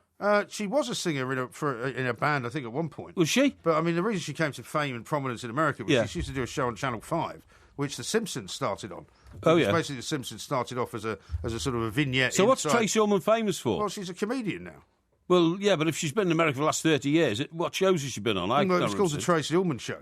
Oh, in America? Yes. And was it successful? It was very successful. No, I didn't know that. She made an absolute fortune. But she's English, is she? Yes. Oh, okay. But the point about the show is that it launched The Simpsons. Right, okay. And it was what, Simpsons... her show launched... What? Yes, well, you've got to listen to a word I say. So The Simpsons was a little sort of 4-minute sketch inside the Tracy Ullman show, even smaller, yeah. Is that right? Well, no, The Simpsons was part of the show. This is interesting. Right? And as it became more and more kind of popular, people said, actually, this is great. Why don't we have The Simpsons running as its own show? And it was part of the reason why Rupert Murdoch got out of the terrible bankruptcy problem he was in. Right. Because suddenly Fox had a successful show. One was the Tracy Ullman show, and then The Simpsons. I see. And then they went from strength to strength. That's a bit like, how Riverdance started. It was a 3-minute clip in the interval in the Eurovision Song Contest. And actually, that's why now they're the most popular network in America, partly because they then made a great success of the NFL. And I have some news for you on the NFL, because I know you've probably missed the updates on the NFL, because as we reach the end of the season... Oh, sorry, and the Super Bowl gets closer. There's been talk of a new LA team, right? Oh, okay. You might remember we talked about this. San Diego might be going there.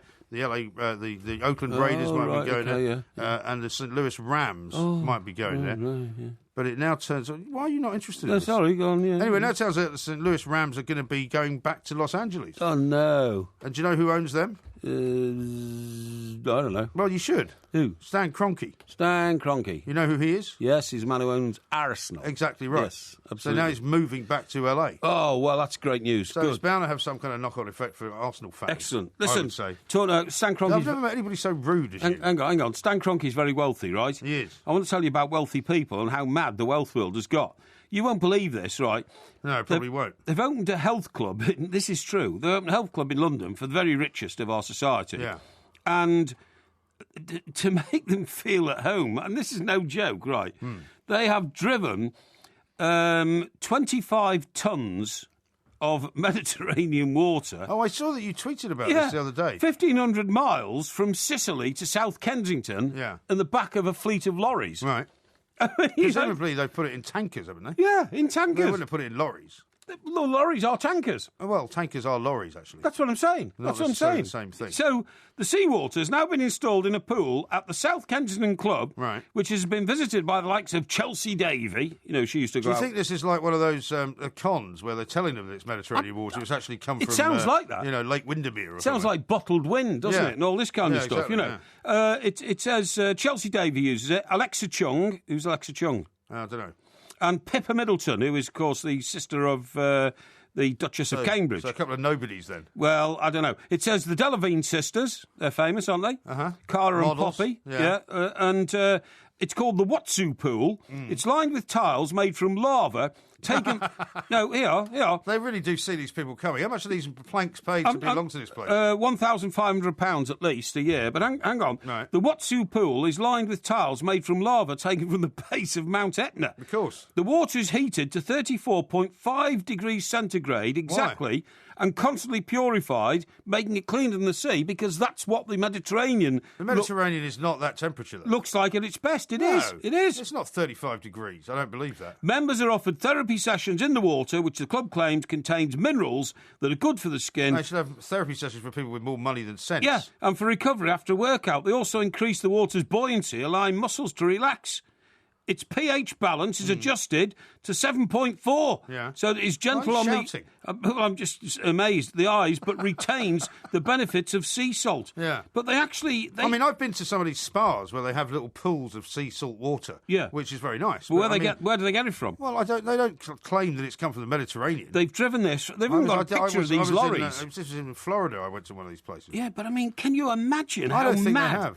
How mad you've got to be to go to a place where they've taken 25 tons of water from the beach in Sicily, I don't believe they have. right the way across Europe and across the English Channel to a spa health club in London. Yeah. You've got to be mad to have done that. Yeah, I don't think they have done it. Completely mad. No, it's a PR puff exercise, isn't it? Well, how can they claim they've got Mediterranean water? If they haven't, you could then sue them. Well, who's going to prove them wrong? What are you going to do? Go there with a little vial? And yes, say, that's right. You take a sample, you take it to the laboratory, and you say to the guy, I want to know if this water's from Sicily or not. And if they say it's not, then you say you're a bunch of conmen. But look, I'm not accusing them of that at all. Of course not. They claim... That would be wrong. They claim they're doing it.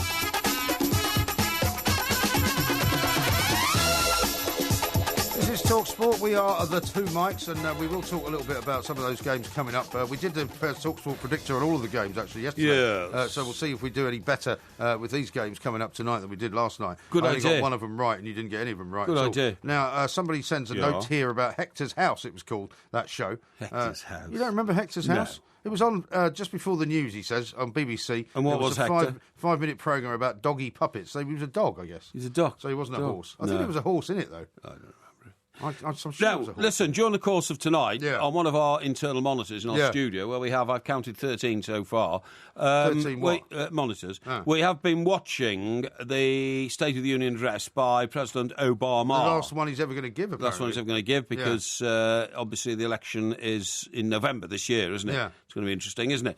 Now, we've had discussions about this before, but I have some first-hand evidence here. Listen to this. President Obama's promised to tighten gun controls. Yes. And he's been under pressure, from the anti-gun lobby, obviously, and including, actually, our old friend Piers Morgan, who mounted a campaign to have more rigorous controls. That went about as well as one of your campaigns. Exactly. And you made a throwaway line. You said, trouble is, every time President Obama tries to clamp down on guns, more people go around buying it. It's true. So listen to this. Yeah. This is from a US business editor.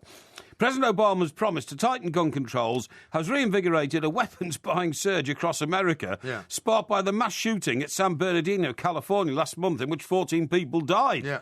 We are seeing a huge increase in first-time buyers, said Bob Irwin, owner of the gun store, a shop and shooting range in Las Vegas, Nevada. Yeah, I'm sure that's right. He said, I wouldn't describe it as a frenzy because people are not frantic, but it's big. Yeah. The bump started after San Bernardino and then got topped up by Mr. Obama. Yeah. He says the more Obama tells people to give up their guns, the more people seem to be going out and buying them. Right. Well, see, I told you Isn't this that a week amazing? ago, didn't I? Yeah. So now you found it in one of your journals. Yeah, absolutely. There we are. It says here also, this is more interesting, women, who normally account for only 20% of gun owners in the United States, have become 50% of Mr. Irwin's customer base. Yeah. He said there are also more buyers in the 24 to 34-year-old age group.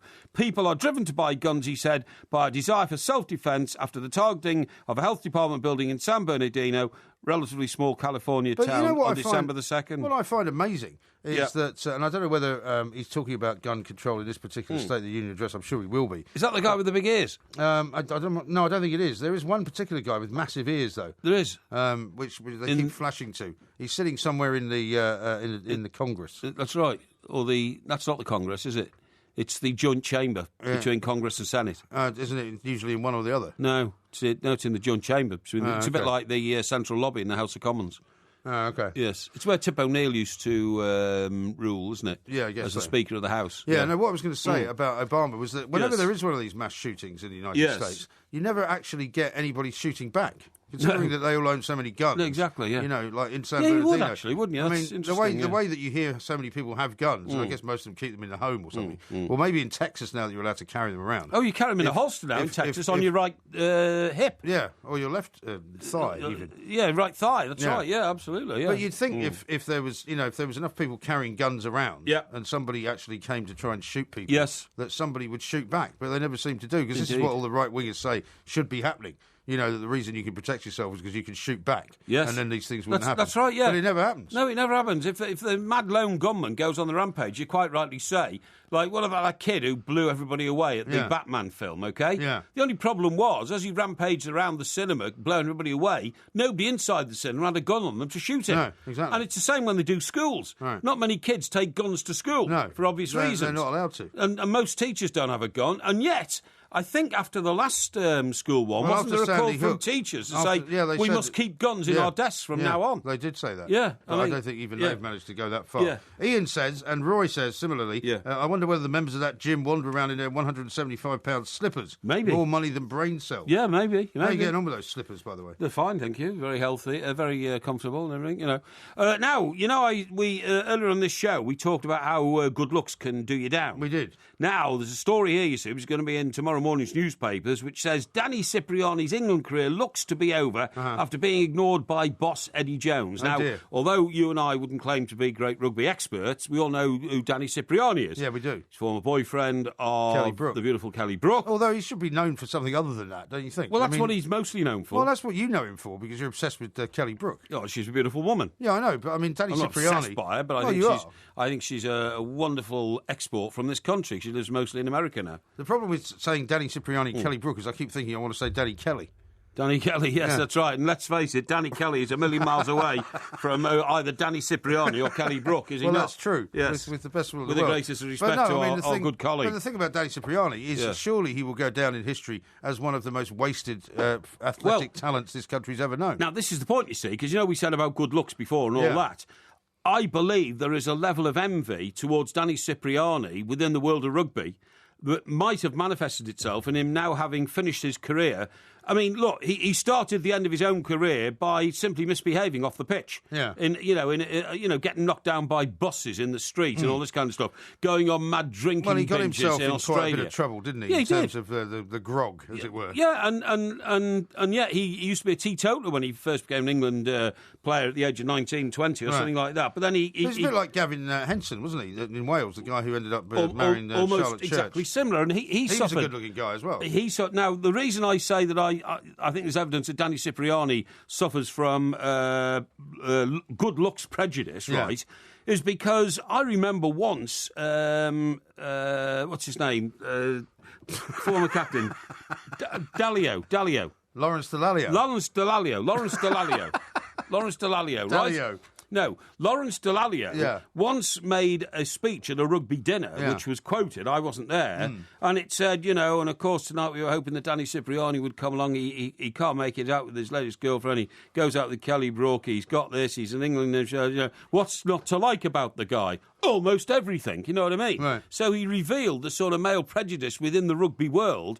And like Danny Cipriani was often getting belted in training and all this kind of stuff. Yeah. And there were quite often little fights here and there. Yeah, exactly. And a lot of this was sort of male envy because he was better looking than most men who played rugby. But he was also probably getting paid more than some of them as well, which might have created more of a problem. He was getting paid more, I agree.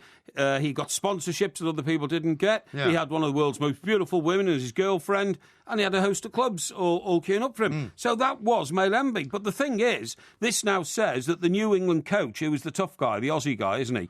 Eddie Jones. Hey? Eddie Jones. Eddie Jones, yes. That's right. Is he an Aussie or a New Zealand? I think he's an Aussie. An Aussie, yeah, I think he is, yeah.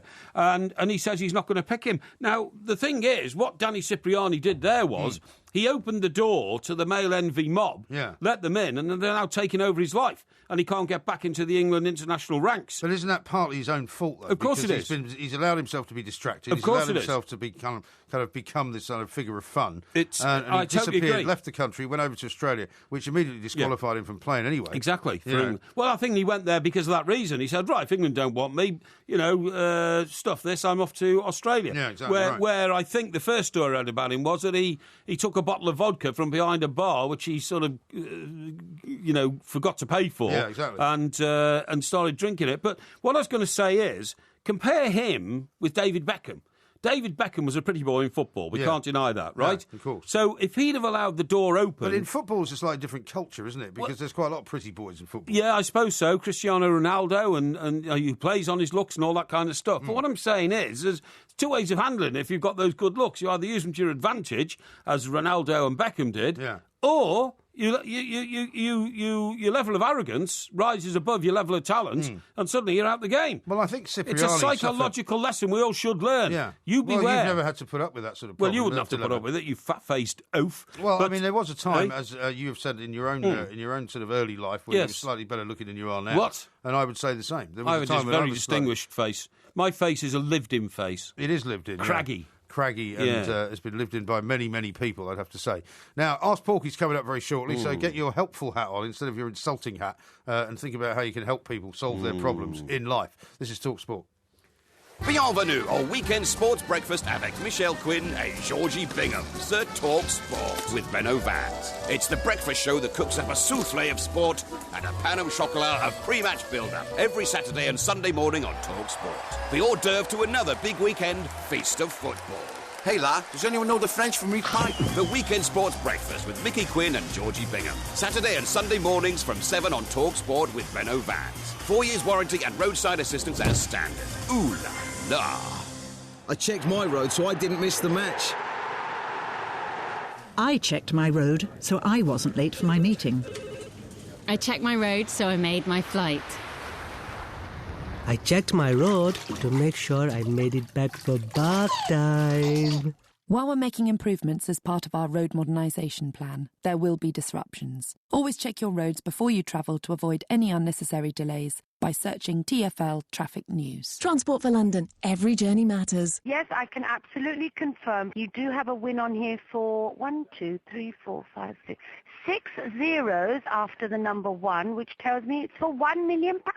Right. Absolutely fantastic. You're a millionaire. Yes. There's a guaranteed millionaire in every lotto draw. And thanks to Mrs. Galbraith, Noel Edmonds didn't win. Anyone can win with Lotto. Please, don't let it be Noel. Games, rules and procedures apply. Players must be 16 or over. For more information, search Lotto Changes. Adrian Durham and Darren Goff. I'd just be an absolute nightmare. This afternoon from 4. So Ask Porky coming up very, very shortly. Yep. We're going to get a bicycle update, though, from you, because we haven't had one for a while, have we? Definitely. Well, listen, I'm delighted to say I want to tell you about a bicycle story way outside of London. Yeah. Now, we moan here about the cycle superhighway that's been getting built here over the last 12 months, disrupting roads, costing huge amounts of money, restricting the amount of road left for the other road users. Yeah. Well, the motorist who provides all the tax that goes to building those roads, a massive amount of tax that motorists pay, and cyclists pay nothing. Yeah. But this is a fantastic letter in a national newspaper, and it's written by a lady called Mrs. Lynn Jackson from Bramley in Leeds, okay? Yeah. And the headline on it says, "It's idiocy to waste £29 million on a cycle path instead of building flood barriers." Because, of course, the north of England has been subject to a lot of flood problems over the last 2 or 3 weeks, of which we're all aware. Last couple of months, really. Yes. But listen to this. After the Boxing Day floods that left much of Leeds city centre underwater, council leader Judith Blake began the usual bleating about government cuts and the mothballing of the Leeds Flood Defence Scheme. Maybe she should look at how our esteemed council has just spent £29 million on a cycle superhighway to allow cyclists to ride from Leeds to Bradford on their own protected road, safe from motor vehicles. It is that sounds a bit like the thing that they were doing. I think I was describing something similar in Germany, where they're building like sort of cycling autobahn. Exactly. But isn't that a good idea, though? Well, hang on. This is from Leeds to Bradford. You know how far that is? How far is it? It's about 15 miles, I think. Right? Yeah. Now, it says here... Well, that's a cyclable distance, though, isn't it? Well, yes, but listen to the rest of this. Go on. It is a complete waste of time and money, which no one wants or needs. It is causing chaos and loss of revenue to many businesses and residents on the 15-mile route who've had to put up with a year of broken pavements, road closures and loss of parking. This ludicrous, totally unnecessary white elephant is derided by 95% of Leeds citizens, especially those who live on the route and can attest that it will be used by no more than a dozen cyclists a day. Yeah. A dozen cyclists getting £29 million spent on them. Well, we've seen that problem in London, haven't we? It's exactly the same problem in London. They built all these kind of, cycling arenas. And nobody's using them. Nobody at all is using them. The council says it will encourage more of us to get out on our bikes and cycle to work. What an absolute joke. Even the cyclists don't want it. There's already a cycle path along the Leeds-Liverpool Canal between Leeds and Bradford, which is used far more because it's away from the traffic, the scenery's much better, and it's much quicker. The money could have been better spent on flood defences. No doubt Judith Blake of the council will say the money came from central government and the EU to carry out this green initiative, but just because someone offers you money to do something totally useless and unwanted doesn't mean you have to do it. Well, that's the problem. And I've got another story for you, which is actually up in Edinburgh, where a place called Inverleith Park, Edinburgh City Council, basically built a section of a bike lane. And then less than a year after they built it, they're now ripping it up. Because apparently what they decided, they got some complaints from pedestrians, and basically they said, look, the problem is that there was some conflict, as they put it, between the cyclists and the speed they were going, and people who were walking. Because we all know that there are some cyclists, I'm not saying all of them, who have total disregard not only for cars, but also for people walking. Mike, there was a cyclist the other night when I was going home, and it was the early hours of the morning, so there wasn't... No, I was coming in, actually, so there wasn't a lot of traffic around. He came passed me, and I was at a red light, and they wanted to turn right. So he just completely ignored the red light, turned right. A bus that was turning the opposite direction to him, coming towards him, had to brake so fiercely, the cyclist just braked in time and only stopped himself hitting the bus by putting his hand out on the driver's window. Right. And, of course, the driver went completely mad. He could have killed the bloke, and the bloke could have killed himself because he went straight through a red light. But the other one, which is so interesting, right, it's so interesting, from one of my journals, is that even among cyclists, there's a shocking civil war going on. Because, you know, the guys who wear the lycra and the dark glasses and the crash helmet and the tracksuit, basically, and their bikes look like professional bikes, and they've got... very lightweight. Yeah, lightweight, and those sort of dip-down... racing handles. Racing handles and all that kind of stuff. They have utter contempt for people who are also allowed to use bike lanes, which are people who get on what you'd call a rally bike, bought from your local bike shop. Right, with a little basket on it. With a little basket on it. And they... Well, what about the Boris bikers and the people who use those different schemes? Well, they get bullied by the, quotes, professional cyclists. Yeah, right. The professional cyclists think the bike lanes are meant for them to speed along at up to 30 miles an hour, whereas the other cyclists say, well, no, it's not meant for a speedy 30-mile-an-hour cyclist. It's meant for us to toodle along. To be able to toodle along safely. Yeah, and apparently there's a war between the two. And the quotes professional cyclists bully the others into either going faster, they force them off the road and all that kind of stuff, and there's a huge arrogance about it all. But the one I really like is the facts and figures, and this says this: the number of cyclists successfully prosecuted for ignoring traffic signs has more than doubled in the last 4 years.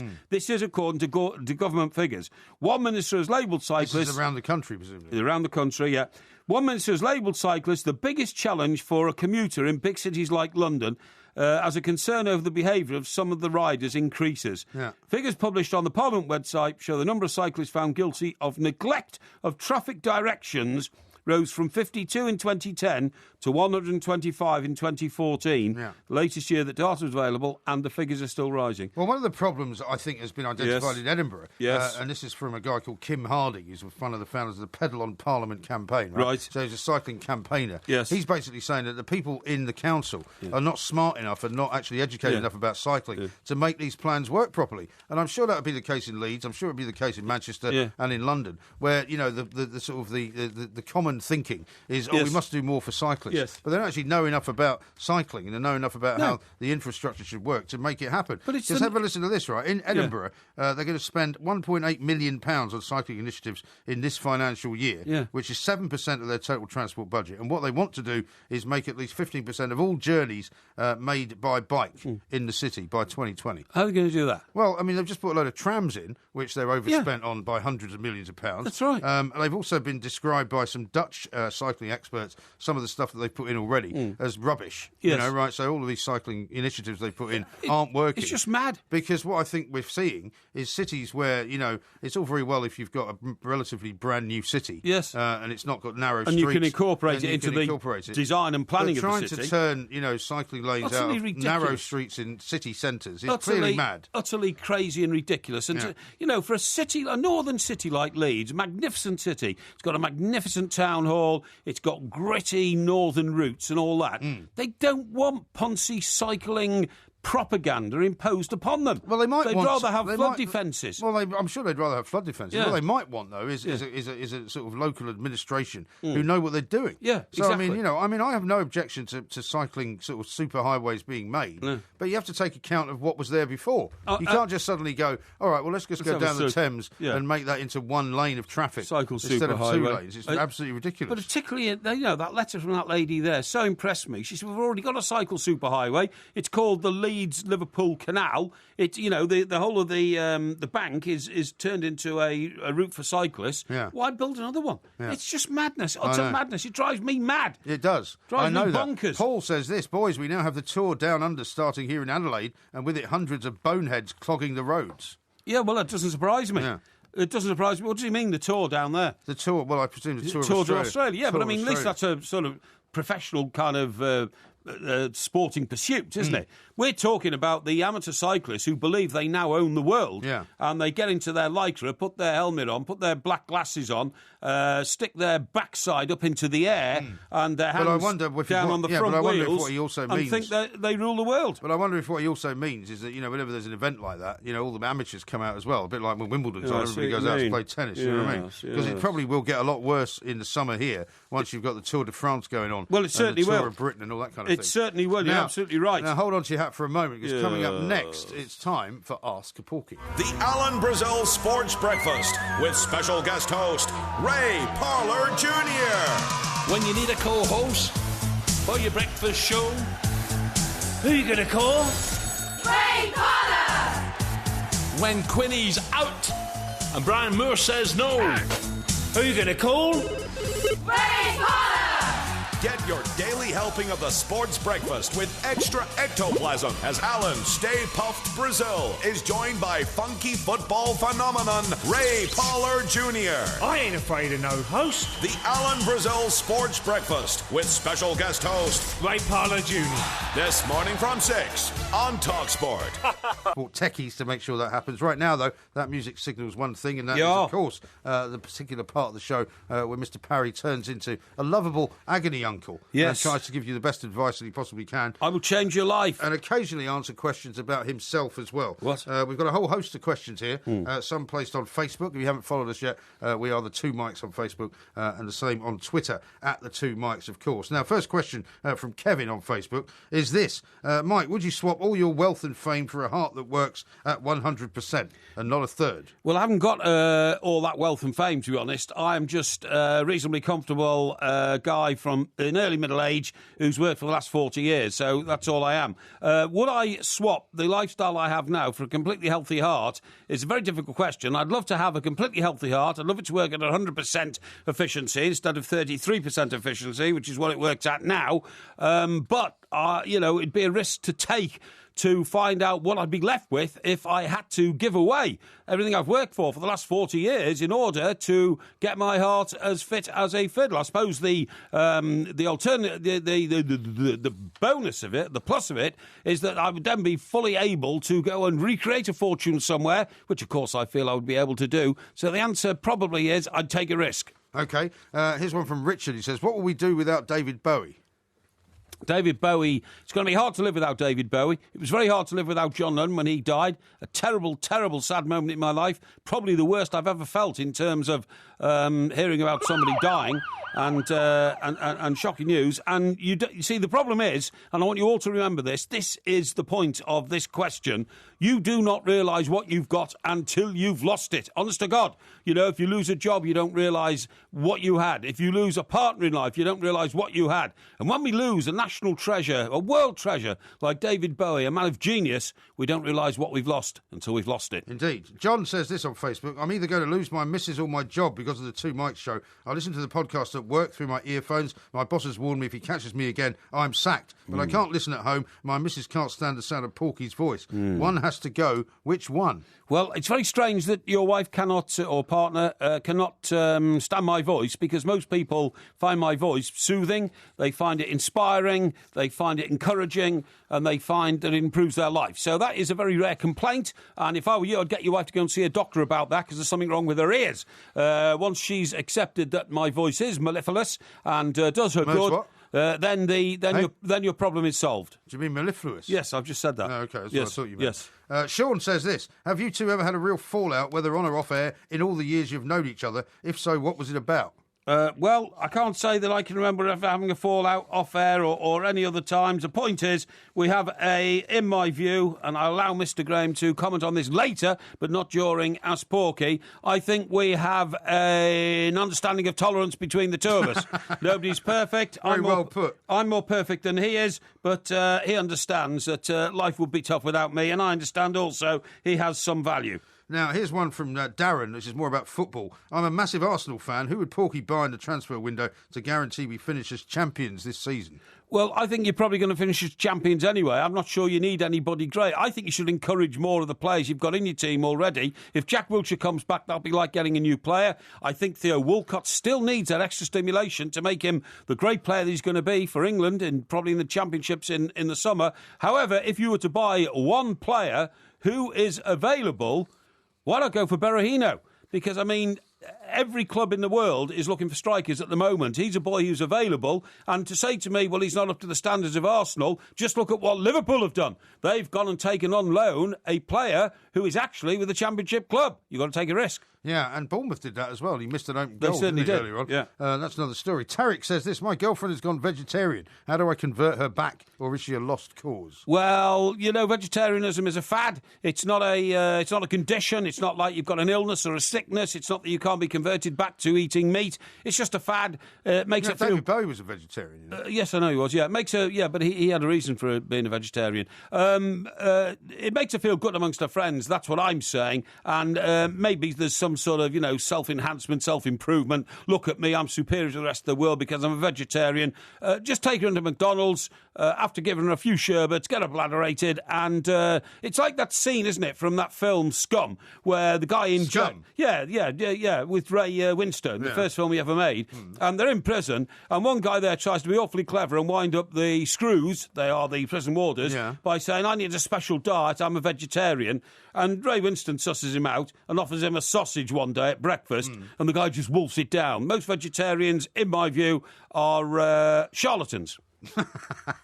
Kelly says this, what does Mr. Parry think is the most important sound in the world? Most important sound in the world? That's very, very interesting. It's a good question. Question. The most important sound in the world to me is the sound that greets you when you wake up at the start of every day. In my case, at 4:30 in the morning, that is the, the chorus. The dawn chorus. The dawn chorus. So I hear those birds chirping and cheeping, and I realise another day is coming, and I'm about to open my eyes and prepare myself for another competitive day in this wicked world in which we live, where I'm going to crush the evil and the wrongdoers and stand up for the good and the wealth creators. That, to me, is the best sound in the world. You actually do believe all that? Yes, I do. I do. And it's not cobblers. How dare you insult me? Another question from Mark, who says, why do birds suddenly appear? But you've just kind of almost covered that, haven't you? Well, almost. But, I mean, why do birds appear? Because birds are the freest animals in the world. Birds are almost, they almost have a free life because they don't really have predators. You get the occasional hawk will swoop down and nick a little bird. Cats. But don't land on the ground then. If you don't land on the ground, you won't get a cat disturbing you. Land in trees, land on chimneys, land on roofs. Cats can climb trees, though. Sorry? Cats can climb trees. Well, yeah, but they're not going to climb right to the top of a tree, are they? I mean, for goodness sake, And being a bird, it must be a good option if we have reincarnation. Possibly so. Matthew says, my wife has purchased a caravan against my wishes. Yeah. How can I put her off the idea of holidaying in this country and selling the bloody caravan? Well, caravans can be quite useful. When I was a callow youth of 18, I bought a caravan and put it in a field in Wales. Did you? Because at the time I was living at home and I had a girlfriend and we couldn't go anywhere for the old, you know what I mean? The old rumpy-pumpy. Yeah. The old, How's your father? The old Rogerisation, for want of a better word. And I did buy this caravan for £125, put it in a field in Wales. £125? £125, well, top of the range model, then. Well, I tell you what, it was a lot of money in those days. I sold it for £175 about 2 years later, when I had to leave Chester and pursue my career in journalism. The same guy you sold that dodgy Vauxhall to. But no, that's a different guy. That was £325, by the way. And I have to say, caravans have their uses, but... these days, I wouldn't stay in a caravan because they're full of things like spiders and chemical loos and all that kind of stuff. I regard a 3-star hotel as basically camping, so caravans have no appeal to me whatsoever. Get rid. Here's one from Matthew, who says, my wife has banned me from going to bed in my 2 Mikes T-shirt. She says it's bad enough going to bed with me. Help. Sorry, who wears the 2 Mikes T-shirt? The wife or the... Matthew, no, he wears it. She says he can't wear it. Well, just put your foot down, mate. And remember, any man in bed with a 2 Mikes T-shirt on becomes very much more attractive to his female partner. So tell your wife that, get real and get lucky.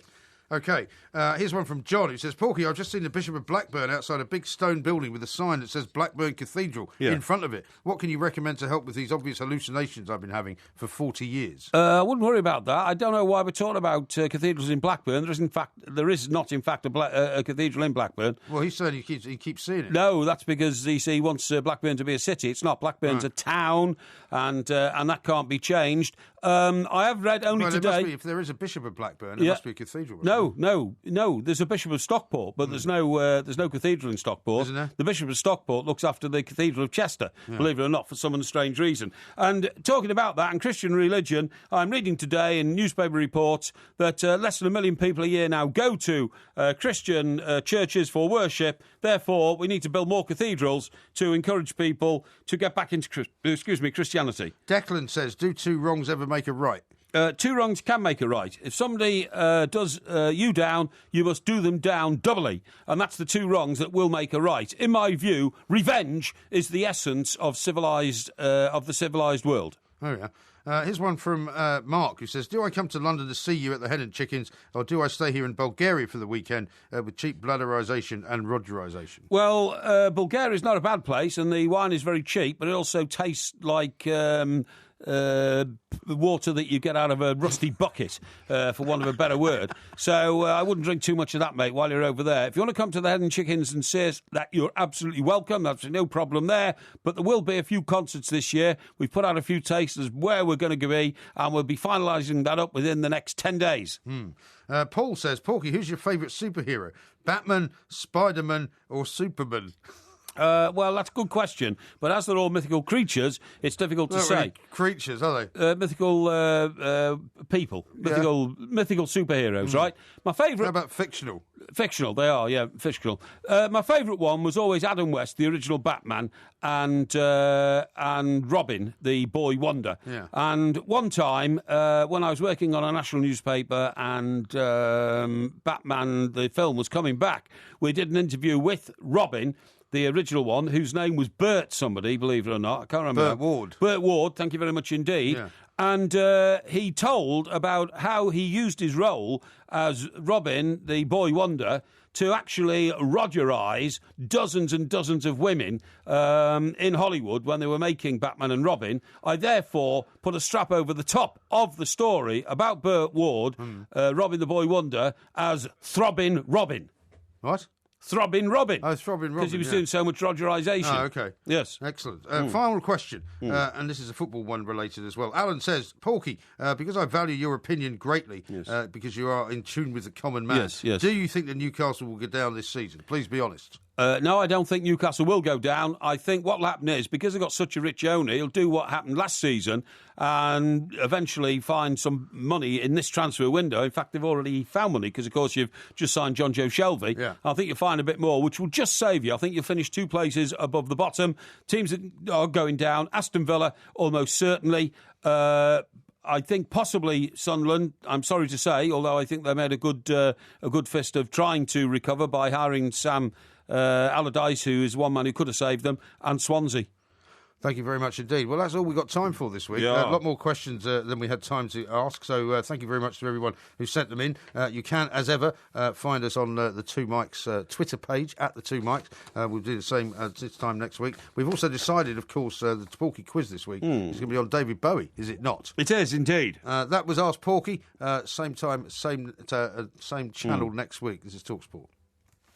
Inspire the next generation of young fans and celebrate the spirit of the game on TalkSport with Barclays, championing the true spirit of the game. Listen throughout the day for the chance to win a pair of tickets to take a young fan to their very first Barclays Premier League match.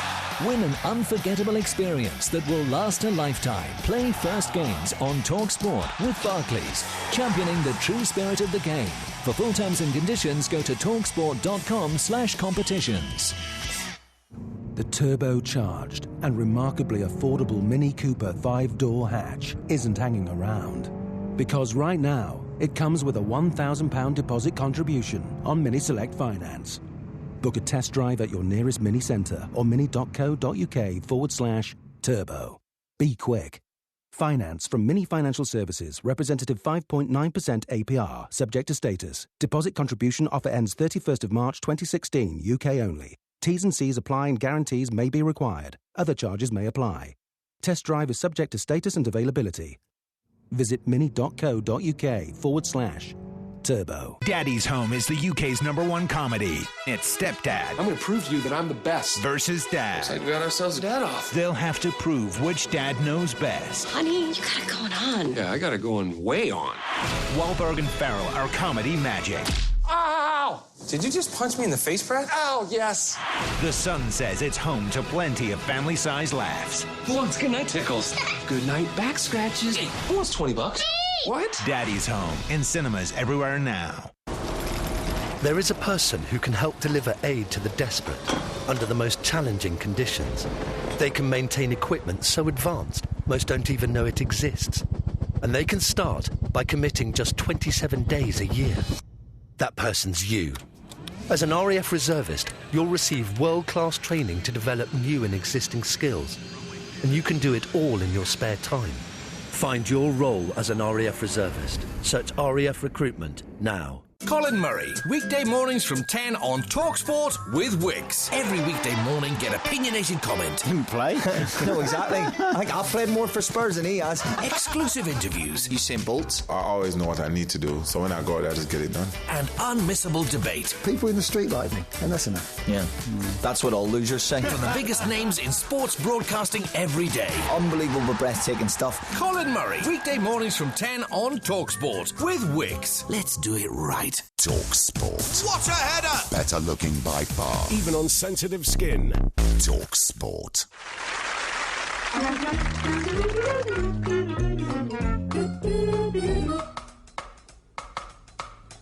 A chevonement. Chevonement. A chevonement. Cheven. You want to check him out? I will. Chevonement. A chevonement. That was the French foreign minister's name. He was, sorry, yeah. Wasn't it? Yeah. He was the guy who announced the death of Diana, Princess of Wales. Indeed. I'd forgotten about that little clip there. But sadly, he wasn't very fast off the mark, because 17 minutes earlier, I had announced it on the Press Association Newswire, much to the shock of the rest of the world, including my own boss, who suddenly rang in from home and said, "What are you doing?" Yeah. And I said, "You've got to stick with me. It's happened. It's definitely true. You've got to trust me, yeah." I mean, there must be many times you've said that in your career with your fingers crossed. Not really. You've got to trust me. No, I haven't really ever been caught out, to be honest. I've always been, quite a solid professional in that sort of respect. Right. But, by the way, talking about professionals and all that kind of stuff, the latest load of gobbledygook you get from these people who say, you've got to have a balanced life. What do they call them? What do they call it when, you've got to have a work, leisure life? Well, I mean, a bit like that motivator guy you were talking about earlier on in the show. Yeah. The people who tell you that you have to have a work-life balance. Work-life balance, that's the one. Yeah. The latest one is that adult men should all have a hobby. So that when they get home from work and all that, what sort of hobby? I mean, would you fancy stamp collecting? You mean apart from chasing women or something like that? Yeah, well, exactly. Could that be construed as a hobby? Well, I don't know. Drinking? Yeah, bladderation, gambling. That's a good hobby. Yeah. Gambling. Go to the horses. Go to the horses. Go to the dogs. Go to the dogs. Go to the I football. mean, that's the trouble. I mean, if it's the wrong kind of hobby, they'll tell you that you shouldn't be doing it. Yeah. Or your other half might say, well, that's not a very good hobby for you to have. No. What they say is collecting, gardening, sewing. Oh no! One of them that's recommended here by this science journal. It's this is how about this? It's the Personality Science Journal. Oh yeah. Social, Psychological and Personality Science Journal. Right. It's one of my journals that I read, That must sound fascinating. It is, absolutely, yeah. Can you imagine that? Oh, where's my latest copy, please, of the Social, Psychological... Is it quarterly? And Personality Science Journal. I think it's monthly, to be honest. It? Yeah. Anyway, what they say is that one of the most meaningful ways to spend your leisure time is on something which creates something. So they suggest that you build model aeroplanes. No, okay. Well, how about writing? That's creative, isn't it? Well, writing's very creative, but I do a lot of that anyway, don't I, for obvious reasons, you know what I mean? No, but I mean, like writing a book, you could take it up as a hobby. Well, I've written best-selling books, so I've done all that. Yeah, I know, but what you write, you keep your diary. I mean, you can publish your diaries. A lot of people actually have said to me, can we not make sure that Porky brings his diary in? Yeah. Because we want to see how many points he gives himself. Because you explained this complex thing that you've got, where you apply yourself a mark every day. I do. I give myself marks out of 10 every day. So what did you get yesterday? Yesterday, being Tuesday, quite a good day, I got an 8. You got an 8? Yeah. Oh, that's good. Monday was a poor day. I gave myself a 4. 4? Yeah, I failed in lots of things on Monday. That's very harsh. Yes, it is a bit harsh, but I didn't get things off the ground. What about last Friday after the Porky quiz scenario? I gave myself an 8 because I did the Jeremy Vine show on bladderation advice. I also had a meeting with an old colleague, remember, a PR company. Oh, that's good. They're interested in relaunching, or actually launching big, the Two Mics brand, which I went and talked to them about and all that kind of stuff. Okay. And what else did I do? Oh, I found, and a bit later on, some devil or some crook or some what's the word I'm looking for? Traitor took that footage of me somewhere around London and then sent it to you, which is an absolute disgrace. But you didn't get a low mark for that. You stayed at 8 out of 10. I did, yeah, because by that time I'd switched off and thought, right, my day is done. Okay. Yeah. A couple of good tweets here. It's one from FC who says, one of my 50 favourite Porky quotes was Ray Hillary Clinton's appearance this week, in which you said she was horrible when she was young. Well, she was. Have you seen pictures of her? Yeah, no, I know that. I know that. Now, she was a lot heavier. Highlander says, Mr. Parry, there is in fact a cathedral in Blackburn, despite it being a town. Right. He says that. And also, why isn't it a city then?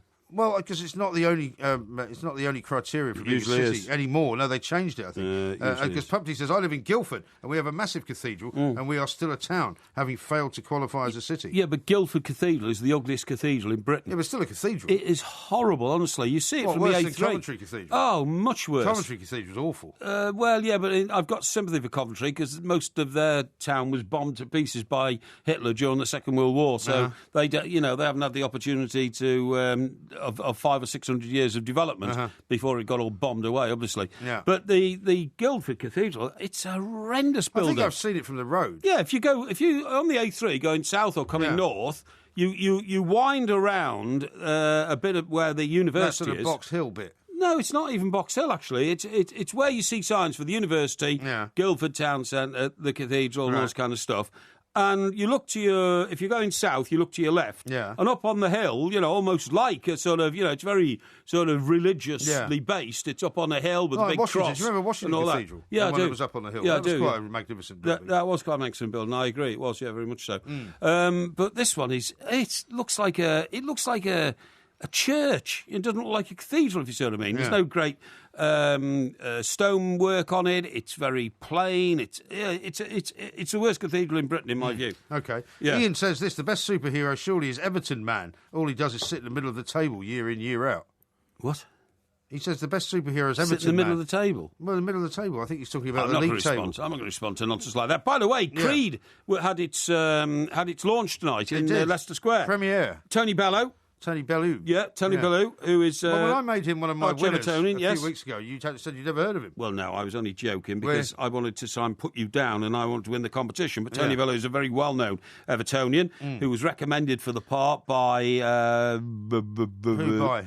Ross Barkley. Why does Ross Barkley talk to Sylvester Stallone? And Leon Osmond. Well, Sylvester Stallone has a big connection with Everton through Robert Earl. Right, okay. And Mr. Kenwright knows him very well, being the world's biggest theatre impresario. Oh, okay. So they wanted a young boxer to play the role of, Rocky, who's now a trainer in the film Creed, has this young pup who he's bringing up to do what he did. Oh, right. And Tony Bellew... I thought the guy he was bringing up to do what he did was Creed's son. Yes, he is, yeah. But that's not Tony Bellew, is it? No, Tony Bellew is, in fact, a villain, a villainous type guy who tries to, sort of screw things up and all that kind of stuff. Well, there's a lot of pictures of him on the internal monitors. Indeed, there are. Now, I've just got a quick announcement to make, just in terms of housekeeping, so everybody's very clear on what's going on. Okay. The original vote for winners and losers is now closed.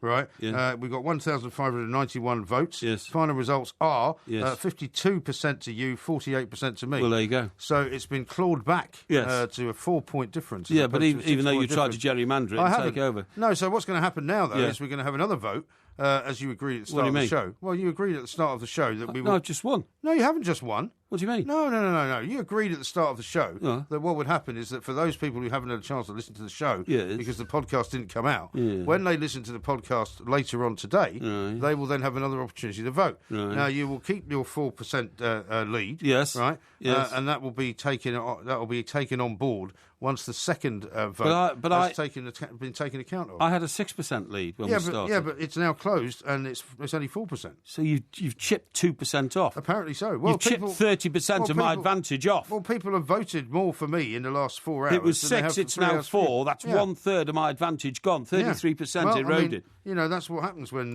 you try and cheat. I think it's a disgrace. So what we'll do is I don't know about the gerrymandering. The gerrymandering's really getting to me. We'll launch another... I don't know what we're talking about. We will launch another vote now, and you can vote, of course, for winners and losers from either myself or Mr. Parry. It will be on the 2 mics, and we'll keep it open until midnight tonight. And then hopefully, if the podcast and everything works out, we'll be able to have a proper declaration in the show tonight, which will also feature Porky Vision. Don't disgrace. It will feature Porky Vision. Listen, just before we go, can I just tell everybody that on February the 5th, we have a viewing of the 2 mics, the DVD. A screening viewing of the 2 mics DVD at the Hen and Chickens, our original theatre, where, in fact, the DVD was made. Yes. And that will be followed by a DVD disc signing session. Yeah. So and a Q&A as well, no? A Q&A off the stage from Mike and I, followed by the fact that we'll... Not so much an Ask Porky. No, not an Ask Porky. We'll be dishing out the DVDs there. It's all included in the price of the ticket, which is £20. Yeah. That is for the viewing and for the DVD, signed by Mike and I. We'd love to see you there because it is our home theatre, and the full details are on... They're on the 2 mics Twitter account. They're also on Facebook. They should be on our website as well. It's on our... They haven't been put on there yet. On our website, which is the2mics.co.uk. Yes. Indeed. Exactly right. Okay. Exactly right. Now, we've got it's certainly on Twitter things. Anyway. Yeah, it certainly is. We've got a lot of other things. Or at the Hen and Chickens. Or at the Hen and Chickens. Well, you're giving too many choices out there. Because you get on the ticket line there and they're there. Sorry, yes. Now, you've got Everton Manchester City tonight. Yes. Massive game. Yes. Tottenham Leicester as well. Yes. Another massive game. I mean, the top of the table could start to look a little bit different. You've seen my predictions for those? Well, I think you said that it was going to be a draw, didn't you? Everton 2-2. Manchester City. 2-2. So, it's not a bad shout. I've got Manchester City winning that one. And Arsenal-Liverpool, of course, or Liverpool-Arsenal, I should say, is the TalkSport live commentary game. And who do you think will win that? I think Arsenal. Arsenal 3-1 to me. I can't really see Liverpool. But, I mean, given what happened yesterday, I'm not sure any of our predictions are going to be anywhere near the mark. Well, we'll have to see. To be honest. Yeah. Okay. Well, thank you very much, Mr. Parry. Yeah, well, absolutely. And tomorrow night, of course, Porky Vision. Going to be a stunner. I hope you're feeling slightly less paranoid now. Going to be a stunner. A bit of the old War and Peace. Yeah. Bit of the old Tracy Ullman. Yeah. Bit of the old Benny Dawn. That's back. Benny One of Dawn. our favourite shows. Really? Oh, brilliant. Brilliant. Okay. Yeah. Right. This is TalkSport. We are the 2 mics. Look at the light! Don't forget to follow the 2 mics at the 2 mics on Twitter and on YouTube. Just look for 2 mics TV. The deaf don't use phones. Well, so why is the dog telling you it's ringing? Because somebody's trying to communicate with you, and you then pick up the communication device you have, which has special adaptive features to be able to communicate back with them. Okay, all right. Like a keyboard or something. Yeah. See what I mean? If it's got special adaptive features, you'd know when it was ringing. No, you wouldn't. Well, why wouldn't you? You'd get a new one then. No, sometimes you I think you're barking up the wrong tree. No, I'm not. You can have a light flashing, but if you're watching Coronation Street and the phone device is behind you, you can't see the light flashing, so the dog tells you the light's flashing. Well, don't put it behind you. Well, where else are you going to put it? In front of you. Yeah, but the point is, that's all very well until you go into the kitchen to put your fish fingers in the oven, and then you can't see the phone flashing because it's in the other room. No. No, it's true. It's a lot easier to bring it with you than buying a dog.